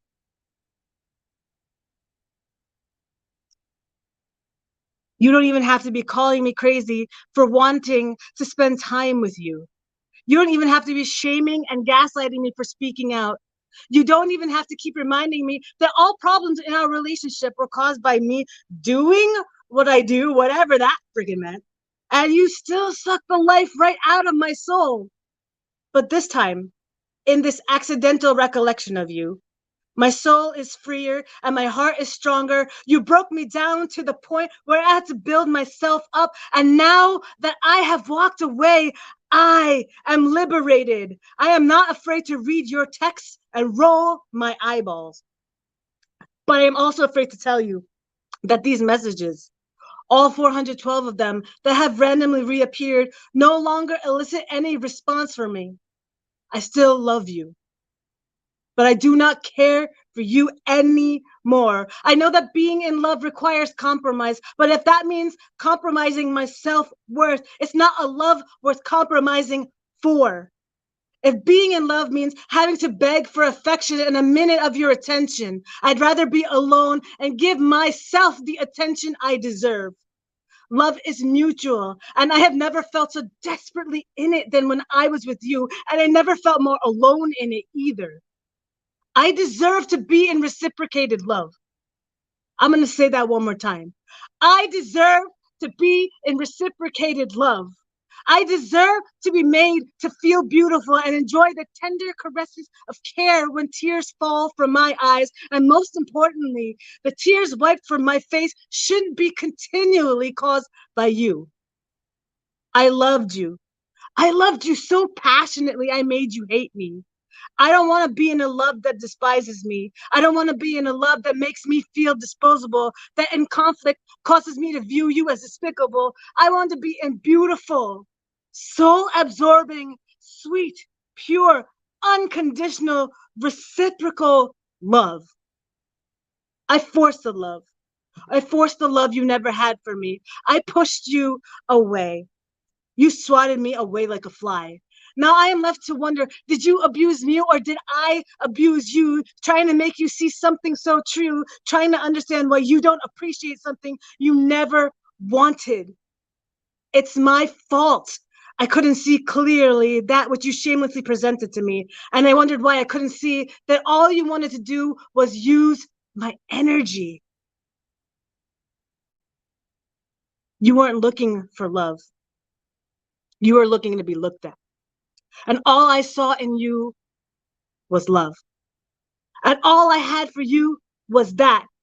It's my fault for allowing you access to my energy. It's my fault I never saw my worth because I sometimes overvalue love and project that valuation onto the person who I think I do love. And it's my fault for being a hopeless romantic with hope.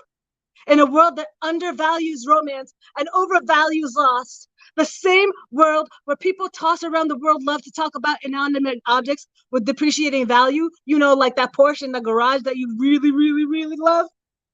I really expected to find love in that. And I feel foolish because I saw light in you.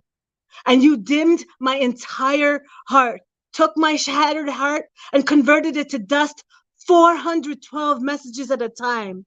You spewed shards of glass through your fingers and punctured my heart and soul. You broke me into a non-believer. And here I stay, silently recovering. As you thrive and sleep well, I congratulate your accomplishment of clouding a pure soul. You didn't deserve me when you had me, but maybe you deserve me now. And that's my second piece. How much time do I have left? Do I have a lot of time left? Am I good?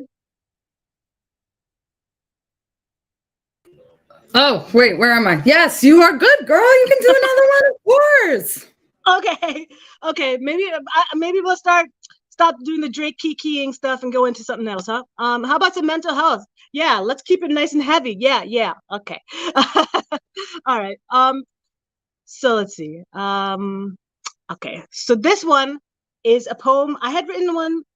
I actually wanted to write a poem for my maternal grandmother, who was like my biggest cheerleader from when I was born, unconditionally. Even though I knew I was fucking up, she always was like, no, you're fucking shit up, not fucking up, right?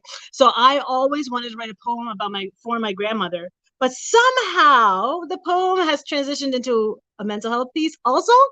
And I don't know if anybody else is in a space. I'm currently healing from a space, so I wanted to share this with you and see what you think.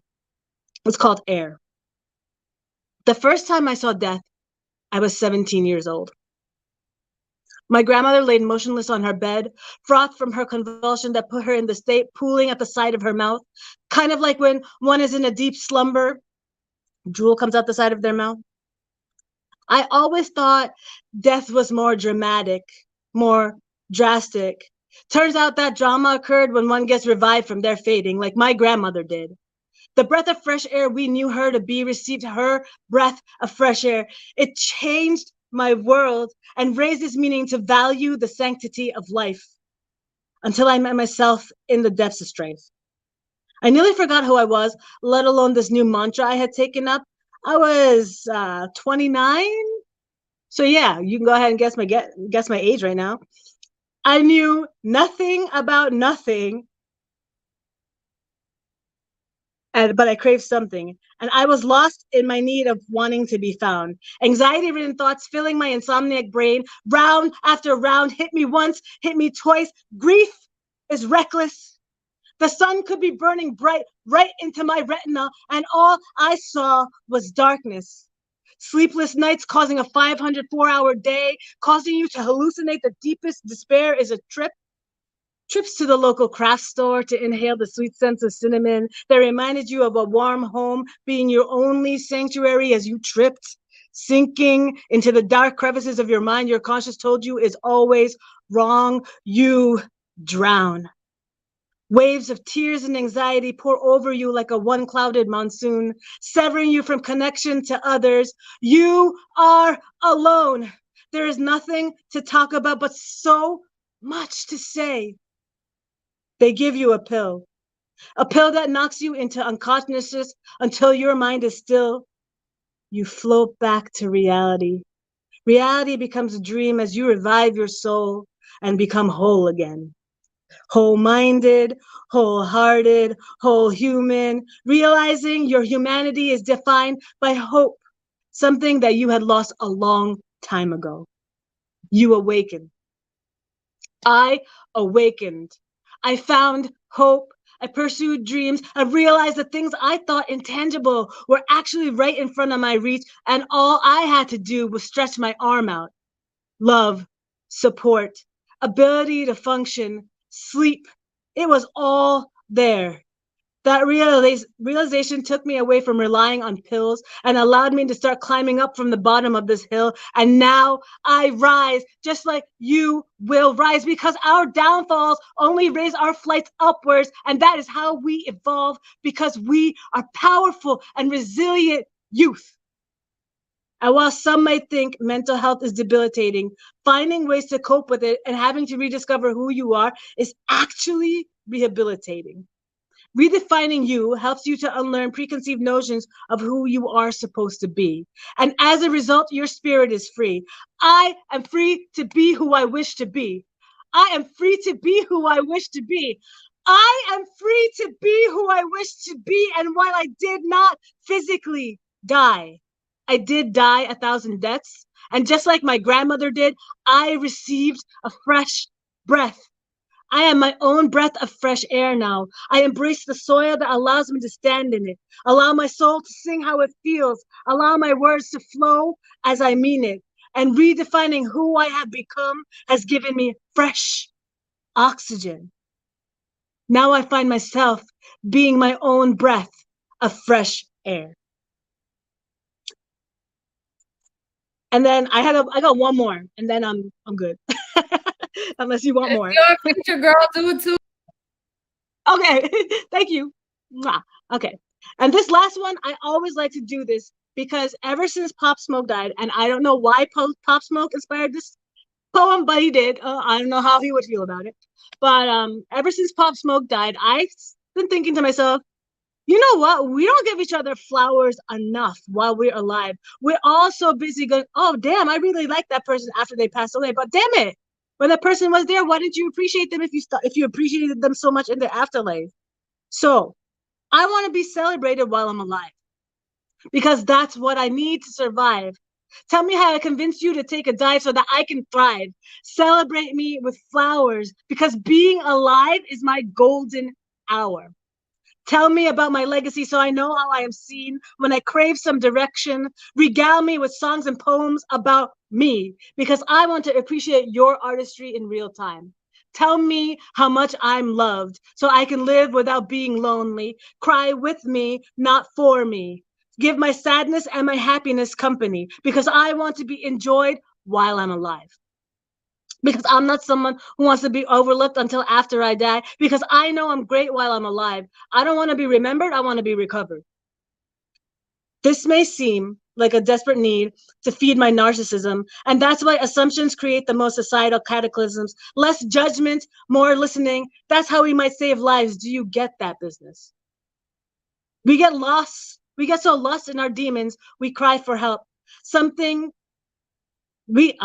run that back. We get so lost in our demons, we cry for help. Sometimes we need a different angle to find our angels. We are so absorbed in wanting to be adored, we forget to show it.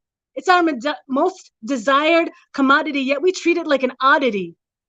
They say love solves all, yet we show it the least. Maybe that's why the world lacks peace. So yeah, I want to be celebrated while I'm alive, because I want my world to continuously thrive. I want to be revolutionary and revive love like the concept is evolutionary. So celebrate me while I'm alive. Celebrate each other so you thrive. And most importantly, celebrate what's around you so while you exist in current times, you can survive. And thank you very much. My name is Arsene the Poet. That was my little set for you. It was not little. It was giant and powerful, and the chat never stopped. It never got quiet. It kept going. Apparently, you are only 26 years old, according to this chat. So sure, that's your friends telling you that. Okay. There was a funny moment in there, Arsene. So make sure you catch the comments. But that was amazing. And it's just amazing. You know, I think that all of us who started together 3 years ago really have really firsthand, myself included, been able to improve as an artist. And it's such a beautiful thing for me to see, like, you go in the way that you did today, and like just see how how you're shining and the confidence and your flow. Like you've got your flow mastered right now. Like it's amazing. It's a beautiful thing.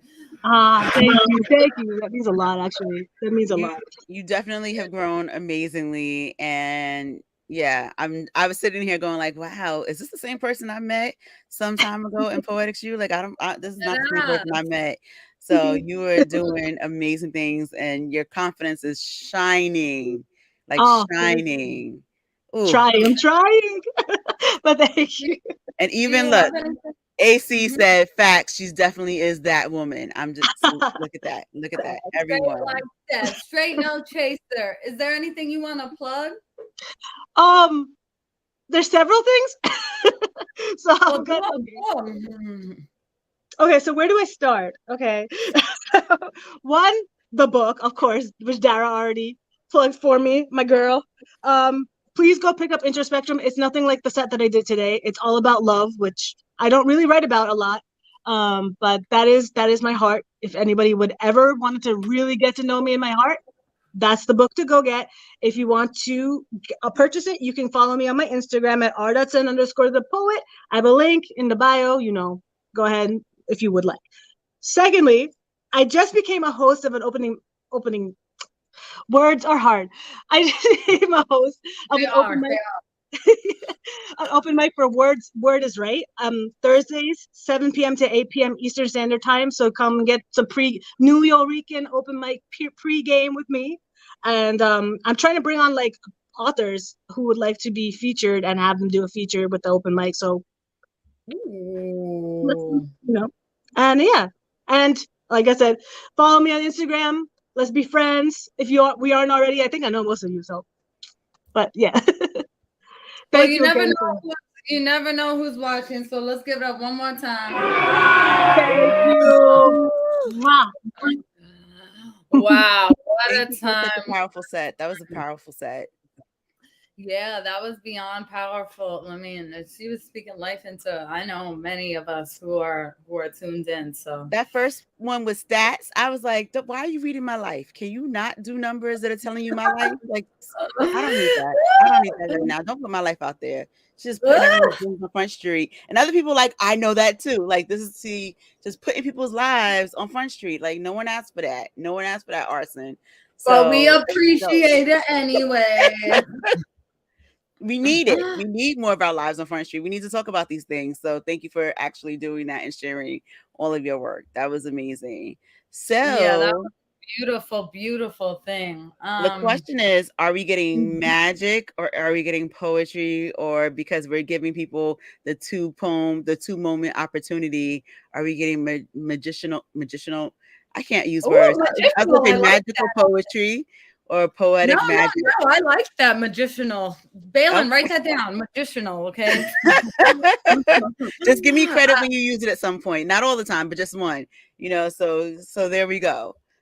we got Darren on Diggity Deck. You are up next, but coming to bless the microphone right now. Here he is with us, the one, the only magician poet, the great Sigma. Hello, everyone. I'm in a different place today. I'm with my friend Darren, so you'll get to hear him read next. What are we doing? How much time do I have? I came late. I'm sorry. Oh, I'm sorry. So we're only doing one round tonight, so that means you can do two pieces. Or two, whatever it is that you do. Okay, I think we're gonna do a couple because these are both my obligation for St. Patrick's Day. So, I love St. Patrick's Day. We're gonna tell you a sad story first, and then we're gonna have a little bit of fun. So, this is a poem I wrote for a dear friend of mine whose birthday would have been today, and this is called "Oh Icarus." Oh, Icarus, I told him he needed to decide what was important to him. Sometimes you have to stand up and yell, and other times you have to bite your tongue so hard it bleeds. And in some cases, you have to get someone above the situation to intervene. I could see the wax on his wings glistening in the sunlight. and I knew he wanted to fly. Oh, Icarus, my friend, my brother, stay. Stay grounded just for today. I knew there were struggles, that your brother's a little shit caught between two homes you had to choose. No one told you. You just knew you had to choose. I wish I could have helped you. Oh, Icarus, my friend, my brother, I should have pushed you harder. Always, always you held my word above all others. But you had your choice. Daedalus, he was not for you. Disband, break free. He was not going to oppress you. He could not hold you down. Oh, Icarus, my friend, my brother, if only you had known, you might have chosen differently. If only I had told you, Daedalus's hands were not there to hold down, but to guide. I should have screamed to you, no one is holding you down. Maybe then you would have chosen him. I thought you had flown away. You had made your choice final.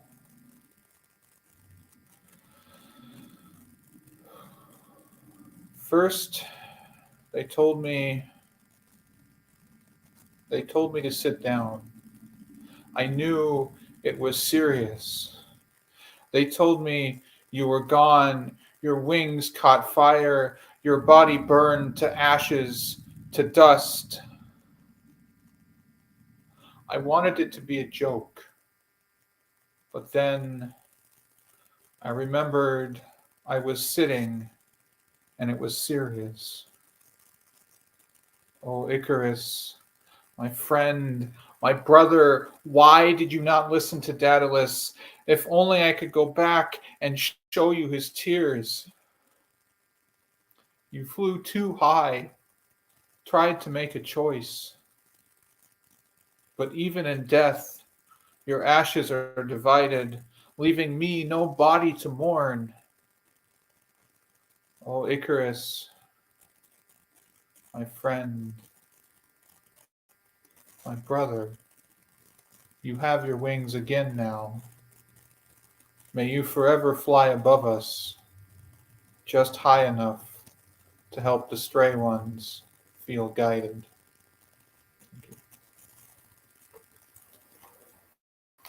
Woo! That piece always gets me. That piece always gets me. It I does. It just like stat. It just.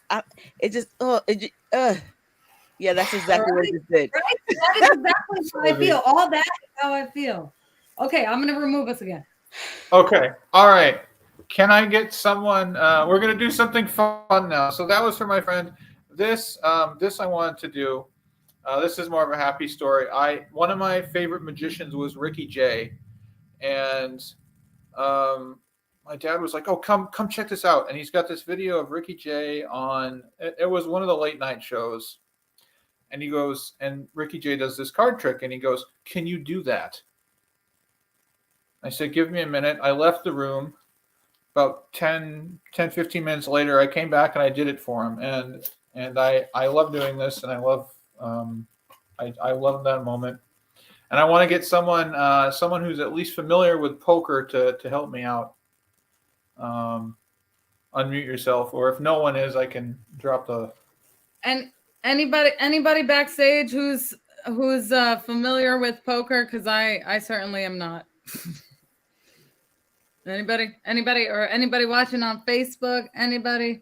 It looks like okay. Faye. We got Faye. Faye, yeah, unmute yourself. We're gonna play some poker, and I'll walk you through this bit here. I'm just gonna shuffle these up a little bit before we get going too far. Okay. And Faye, we're gonna play the world's fairest poker game. Fair. So we'll say it's 5-card draw.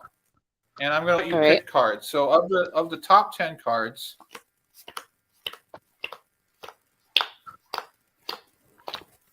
we'll go down, and you'll. I'm going to put your. These are the jokers. I will put your hand next to the jokers. I'm going to try not to look at the screen so that I can't see what you have, but so you'll get your choice between card number 1 and card number 2, and then I'll do the same. So, for example, I would pick between these two. I'm going to take this one for myself. And now, do you want card number 1 or card number 2? I'll take card number 1. Card number 1. All right. I'm going to place that here, and I'm going to show that to you. I'm looking away, so I can't see. And now I get my choice. I'm going to take this one. All right. And now, again, would you like card number 1 or card number 2?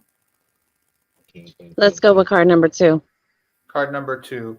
Okay. I'm gonna show you this one. And so now we've got these two. All right, let's get it. All right. This one. Okay. All right. Now I'm actually gonna show you these two ahead of time this time. Would you like card number 1 or card number 2?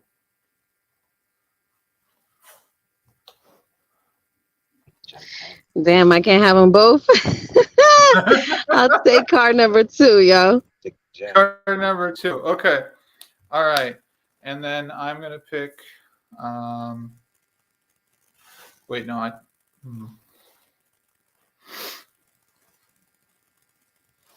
going to take this one. All right. This time, would you like card number 1 or card number 2? Yeah, just card number 1. Card number. All right. Card number 1. All right. And let's see what you have so far. I can't see, so. All right. And I will take card number 1. And that leaves you with this one here. So let's see. For the first time, this is your entire hand. How do you feel about your hand? Well, I guess with that last card, it makes me not even have a hand. Well, wait, no, hold on. But I had a good flow at the beginning, and I was hoping for that 9 to hit. You've got a flush. That's actually really good. If you were playing poker, a flush is really good. Okay, well, there you go. I know how to play a little bit. I thought I was needing something else at the end. Now, unfortunately, what beats a flush is I have 1. You got a royal flush over there? 3. I have 4 aces. 4 of a kind beats a flush. There are only 2 hands that beat 4 of a kind, and the highest of which you have a straight flush and a royal flush, which is a type of straight flush. So I'm going to say, in the spirit of St. Patrick's Day, do you feel lucky? Because this is 5 card. We'll say this is 5 card draw poker. If you were to discard 1 card from your hand and replace it with a different one, what would it be?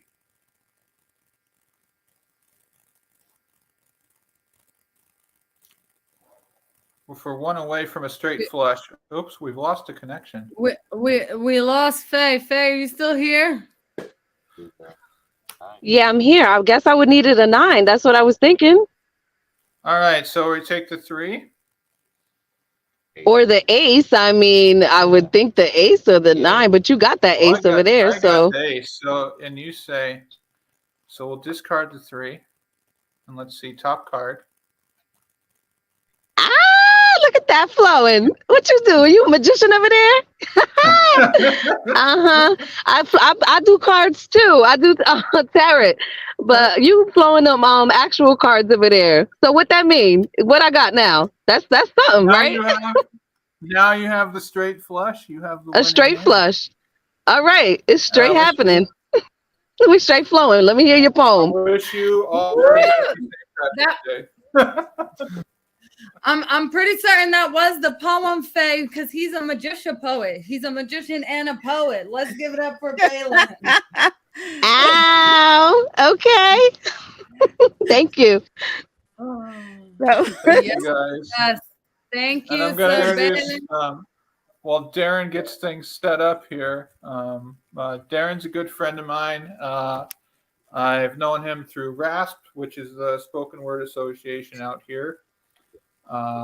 His work is currently hanging alongside my work at a gallery in Redmond called Vala. And without further ado, I hope he's ready because I'm about to switch off my audio so he can switch on his. Wait, are we putting him on? Okay, we are. Okay. Okay, without further ado, let's give it up for Darren. Woo! Welcome, Darren. Hello. Thanks for having me. Hello. So I have 4 poems that are shorter than most. It's about 4 minutes and 30 seconds of content, so I'll dive right into it. The first one was published in January in a new Bay Area web journal called Wordswell, created by Clive Matson, who studied under Allen Ginsberg. I wrote it after seeing a lot of images of kids saying goodbye to their fathers in a train yard, and so I decided to write about it. It's called Saying Farewell to Father from Inside Train Car. In a navy blue and yellow, canary yellow trimmed train car, stands a 9-year-old girl with hair the color of cocoa. She used to sip with her father indoors from winter winds. One hand holds a cell phone to ear, the other presses hard on a cold glass window to try and feel the touch of father's palm, the palm which picked her up by the hand when she fell off her blue bike with yellow streamers and sunflower-shaped bell on Odessa streets. This and a flood of memories pour tears out of her Black Sea eyes, black as the charcoal streets, which father must return to with a rifle he has never held instead of holding her. She fights fears of black body bags and father being in one of them as she stares into his weathered fisherman eyes and cries in her phone, "I love you, Papa. Chase the bad man away. Let's ride our bikes when you come home."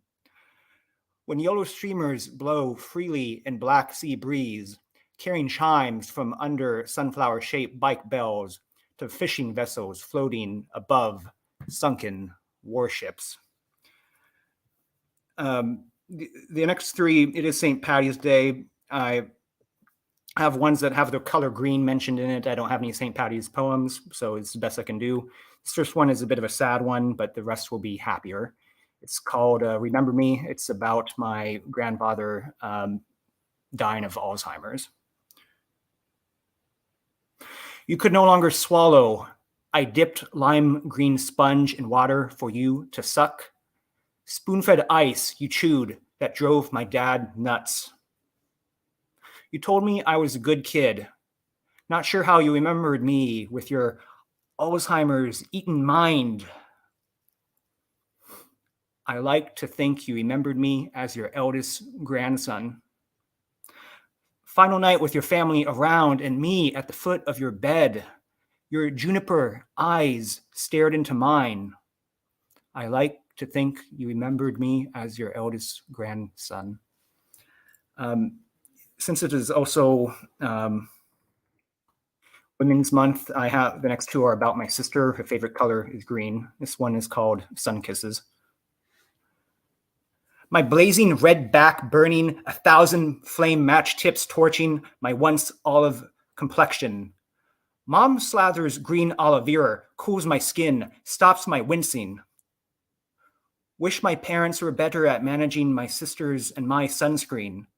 Freckles and black moles decorate our faces and bodies, numerous as stars in the summer night.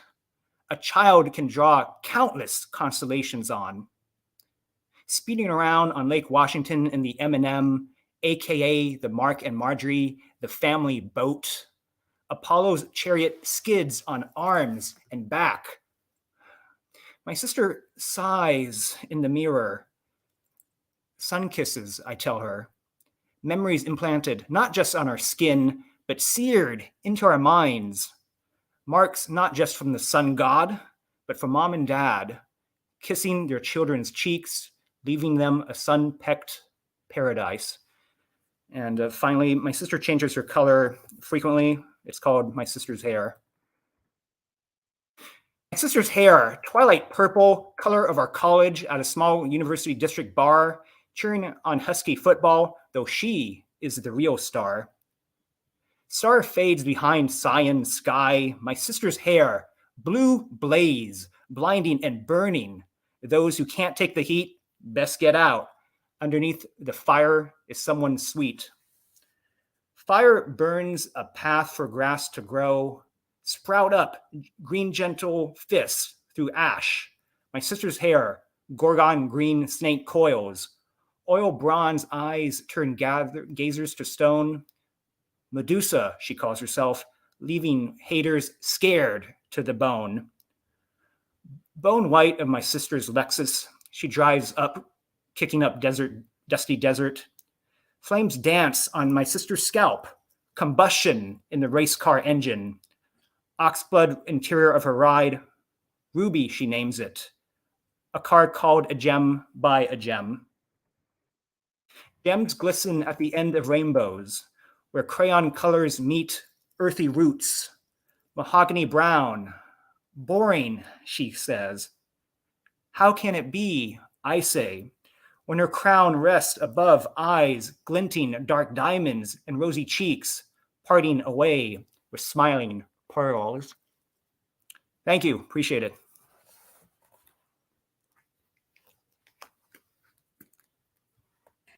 That was so amazing. Thank you so much for that. I got lost a little bit with the grandfather one. The grandfather, it was grandfather, right? Yes. Yes, the grandfather one, because I was like, I wrote in the group chat that I hope my family member doesn't ever forget me. My grandmother didn't forget me, but I think that was so beautiful, the piece. And so thank you so much for sharing your work. All my notes were like the details is just so stunning in your writing. So happy St. Patrick's Day to you. This is your first time performing with us, right? It is. Thank you. Awesome. So did you came because of the Great Sigma? Yes, we were scheduled to get some Irish food, and he's like, "Oh yeah, there's this thing." I'm like, "Oh sure, I'm up for it." So that's what brought me here. So thanks for having me. Well, I'm glad you're here. We hope you come back. Is there anything you wanted to plug so people know how to follow you, or anything that they want to get in touch with you, or anything other than your name that's on the screen? I don't have a website yet, but you know, the IG is probably the best way to get hold of me. So thank you everyone for listening. Appreciate it. You're welcome. Thank you. We'll see you again. Yes. Thank you for joining us, Darren. My Wi-Fi wouldn't let me be great the last poem, but it's okay. I caught the majority and it was absolutely amazing. I hope you come back to us sometime soon. We're here once a month, third Friday of every month. You know, it's just like Arson, Balian has been with us since I'm pretty sure since one of the first shows for sure. But yeah, it was early on. But without further ado, we're gonna keep it moving and grooving. I'm gonna give the line for the next three poets, and then we are out the evening. We've got Lady Siren, followed by Camila Robles, followed by Kay Banks. So without further ado, let's go ahead and bring up our next amazing artist, Lady Siren. Hey, Lady Siren. Hey, peace and blessings. How are you? I'm great. How are you?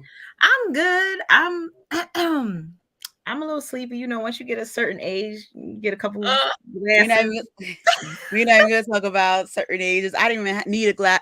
I got Benadryl today, and I was like, Leah, I don't know if I'm gonna make it to this thing. Gotta do it. Sloppy. I was like, why are you giving me Benadryl today? Zazo or Zyrtec, but Benadryl, I gotta go to work. I had to go to work after they Benadryled me. The doctors Benadryled me, and then I was like, oh, you expect me to work today? Please, it's not even fair. So it is good to see you and your beautiful self. I know you got something Same. amazing for us. So you ready?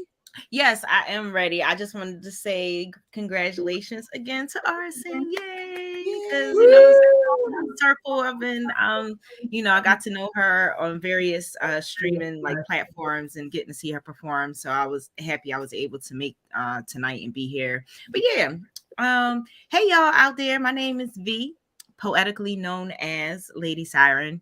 And I'm not gonna waste too much time. We're gonna go ahead and get into this first piece called Shades of Blue.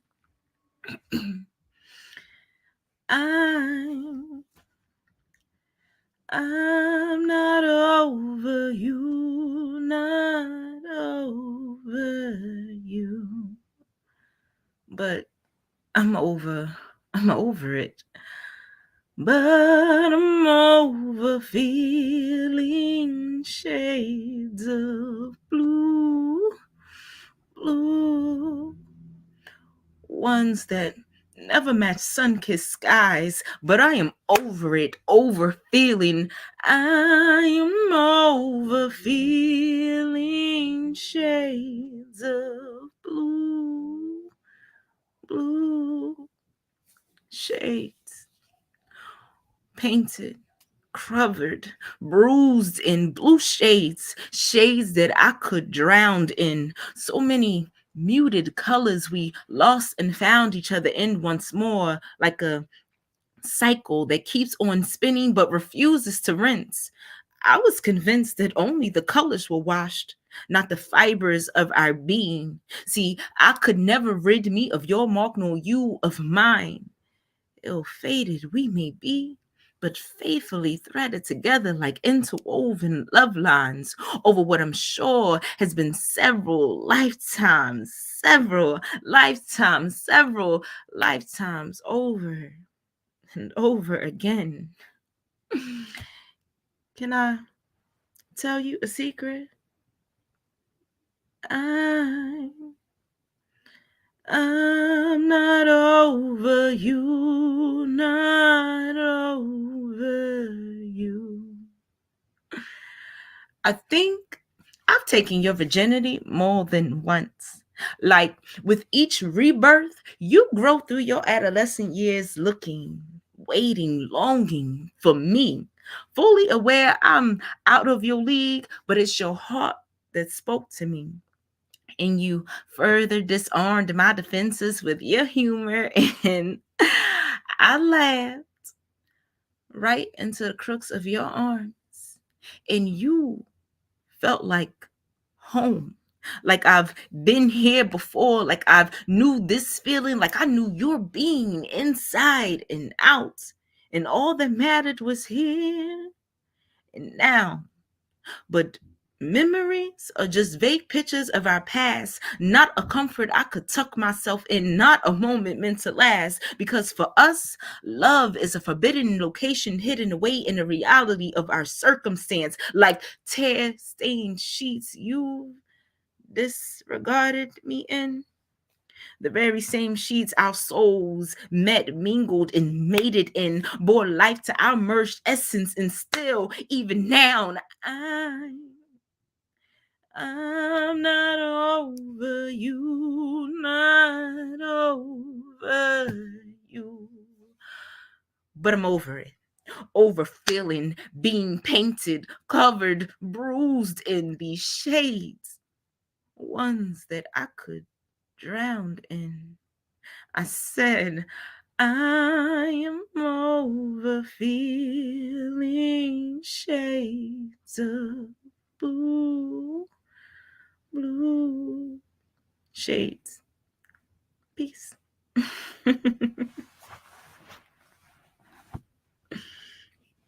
Yes, yes, yes, yes, yes, yes, yes, yes, yes, yes, yes, yes, yes, yes, yes. That was beautiful. I just love the speaking, singing. That was so beautiful. Thank you so much, as always. Yeah. We appreciate you very much. I appreciate the platform and everybody listening and taking the time out, to give me some energy. Always appreciate the exchange that takes place. So, yeah. Is there anything you want to plug for us? Yeah, I mean, people can definitely check me out on Insta. I know when you hop on like virtual platforms, you know, you can be getting people from all over. I am Philly based, so I am also a co-founder of That Poetry John. We host 2 free open mics a month and 1 paid event in partnership with the Ubuntu Fine Art Gallery. So check me out on Instagram, see what I got coming up. I also have a Seduction of Self workshop coming up, tapping into our sacral and creative energy and flow and central selves. That's going to be held on March 25th. So not tomorrow, but next Saturday. So thank you guys. Is that in person in Philly or is that online? It is in person, outside of being a spoken word artist and performer and host, you know, and all those things. I am also a fitness instructor. I teach pole fitness. I do conditioning, I do beginner's chair and all of that stuff. So it's going to be held at Flaunt Fitness studio down in South Philly. See, I'm just sad. Now I got to find a cousin to go land on their couch and come and take a class with you, because It's okay, Dara. Come Dara, I through. got the whip. We'll go together. We'll go together. Yes, come through, y'all. I only got 6. I think I only have 6 spots left. So we got 1 more week, y'all. Snag them up. Snag them up. Okay, we're gonna have to figure this out. All right, thank you guys so much. Bye. So then we said, who was next? We said Camilla's next, right? Is that's how?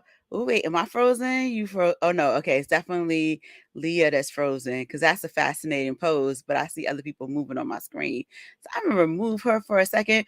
But hey, Camilla, I'm just gonna add you to the stream, and say, hey, how are you? I'm really good. Can you guys hear me okay? I've been really Yes, sick, so my I voice can hear is you. like gone. I am sorry you were sick, Oh, but I no. am glad you were here with us. Me too. So I'm gonna hop off the screen. I'm gonna let you do your thing. Okay, I am so excited to be here. This is my first time on this platform. I started doing spoken word, like a lot of people, kind of getting my stuff out there during COVID with Queen's Alchemy, Zoom. So I'm just shout out to them from New York. They got me started kind of opening up.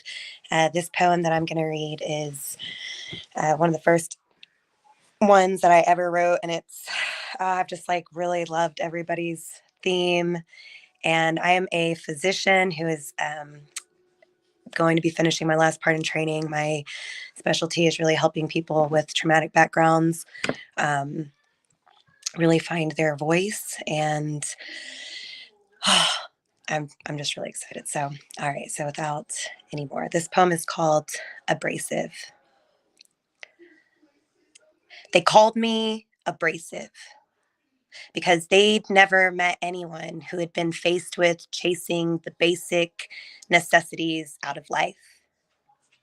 They had never met a real life phoenix that had been burned down by the strife of life, but from those ashes did arise. And they didn't know what it was like to have to tell lies or to despise those around you just for living seemingly normal lives. And I wasn't jealous over their looks or their book smarts, but jealous that they always had love. They didn't have to doubt their self-worth because their worth was never taken from them without their consent. And they didn't spend a lifetime bathing their depressed mother and taking care of their siblings and saving them from another nightly beating by agreeing to the nightly meeting from the only man that I've ever known as dad.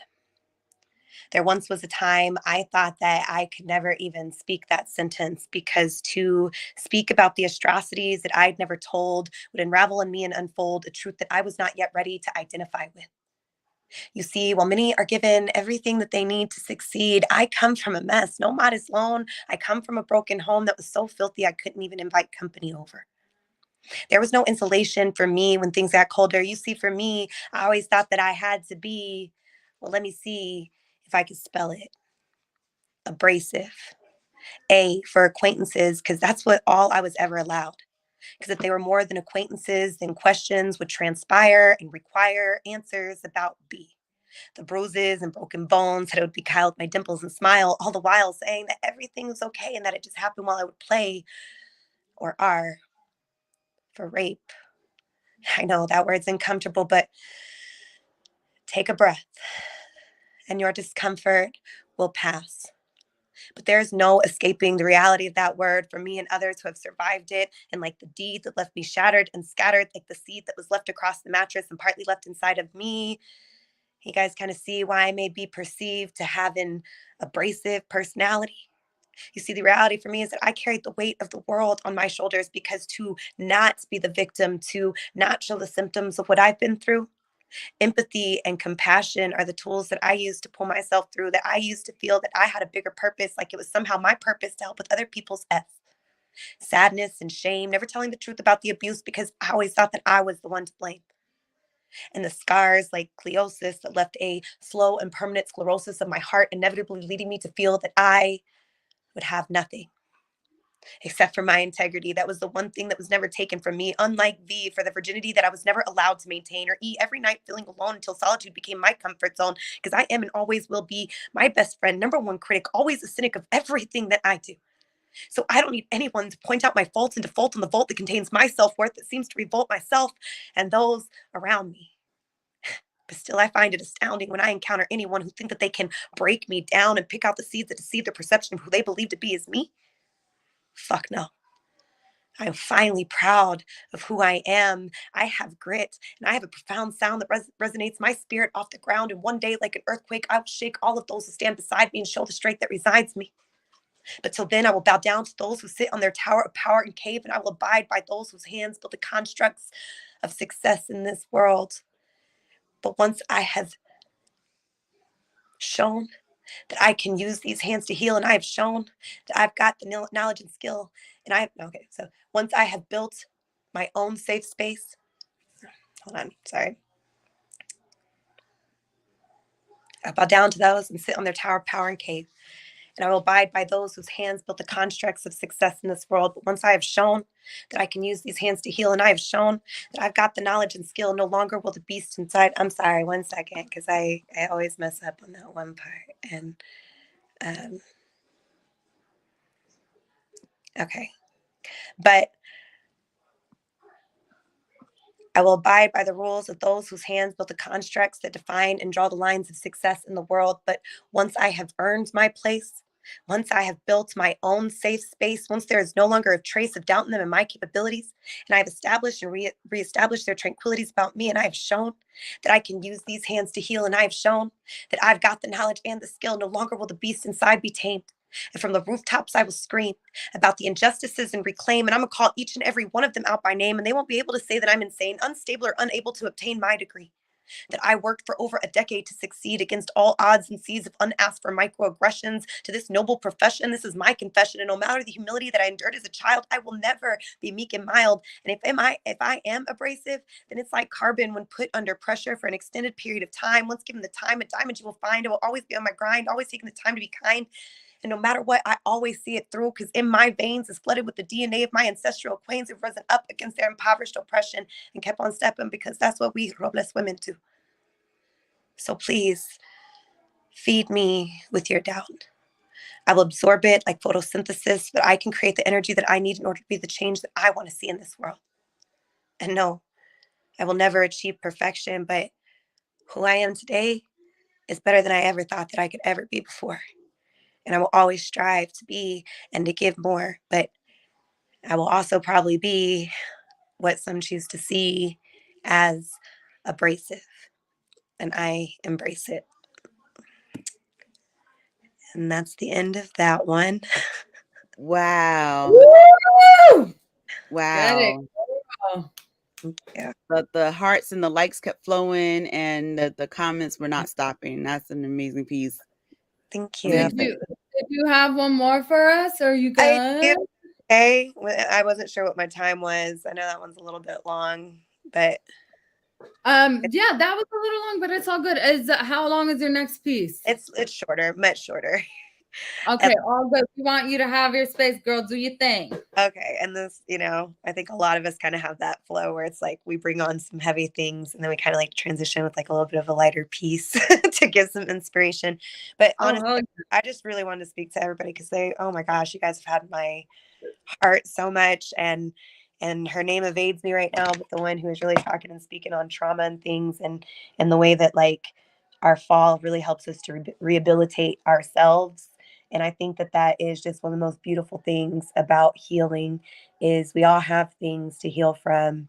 And as you heal and you start rehabilitating yourself, you get to know yourself on so many levels and how powerful and amazing we all really are. So I wrote this poem. It's called I Have a Dream. And yeah, this will be my last piece. Thanks. There we go. Okay. And I got the light. Okay. I have a dream. I guess you can call me the dream maker because I made shit happen from nothing because I've always been a risk taker. All my life, I was never given a thing. So I had to find my inner power. I use my mind to create my blessings with praises and joy. I sing and I've never cowered, but I've devoured every obstacle that's ever come my way. And I'm not arrogant or conceited. I've earned the right to give praise because my life is amazing. And my two boys, they're amazing.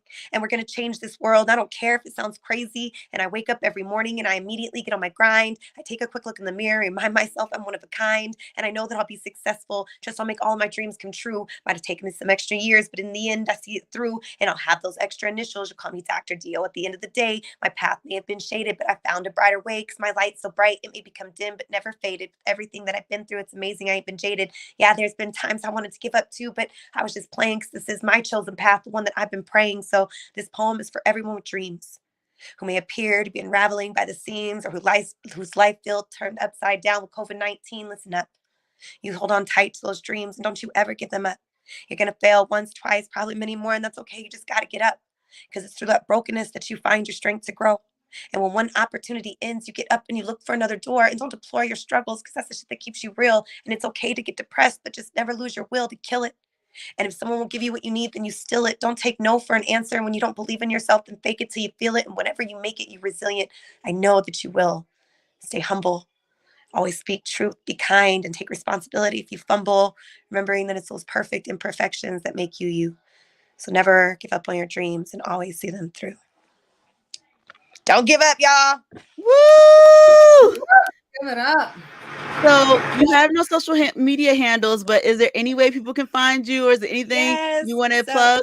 There is, I have a TikTok. It's kind of ridiculous though. It's not, it's just me like messing around. Whatever you want to share. How about you come back to us? Yes, I think that would be great. And this is motivation. And I felt again, like I've never been in this one. I was very pulled here for some reason. And how did you hear about us?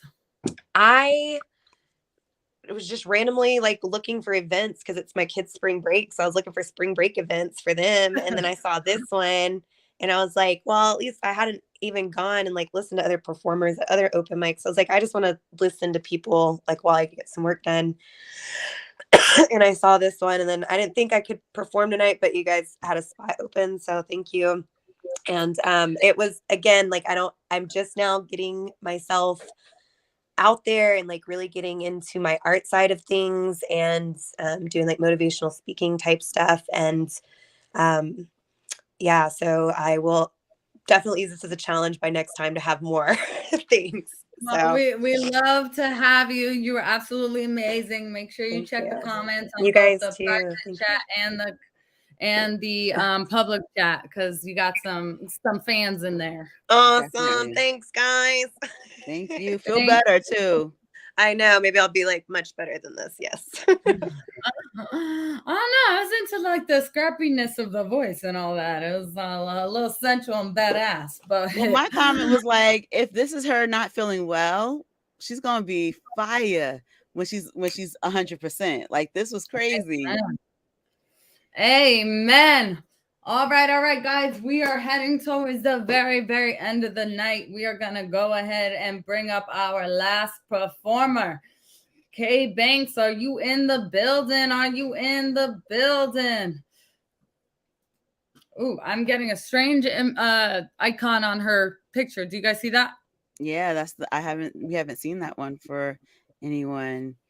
K K Banks, K are Ba- you K there? Banks, can you hear us?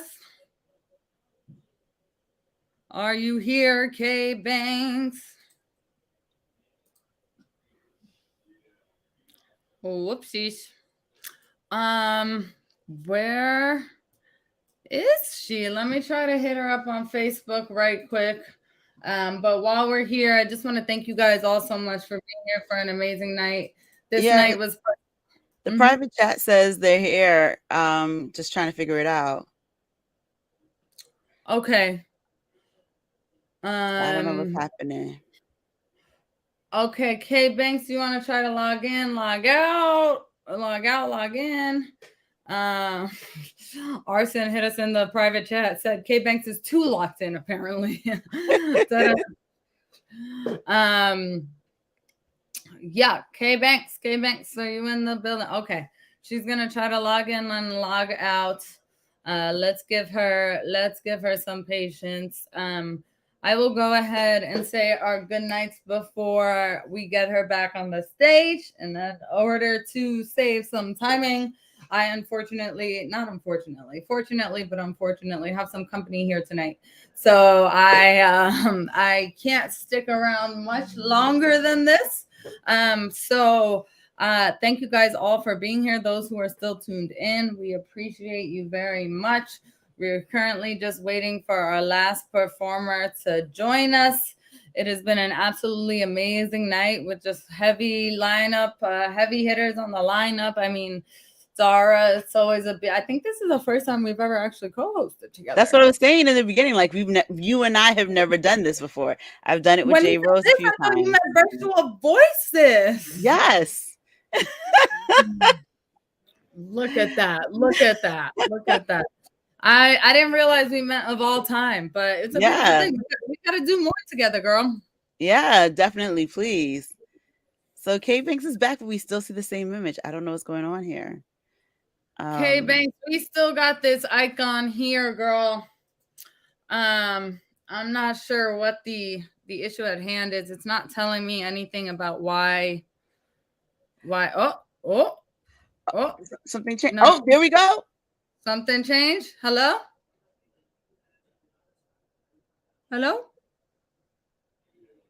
K Banks? Almost getting closer. The image shifted. Give it another minute.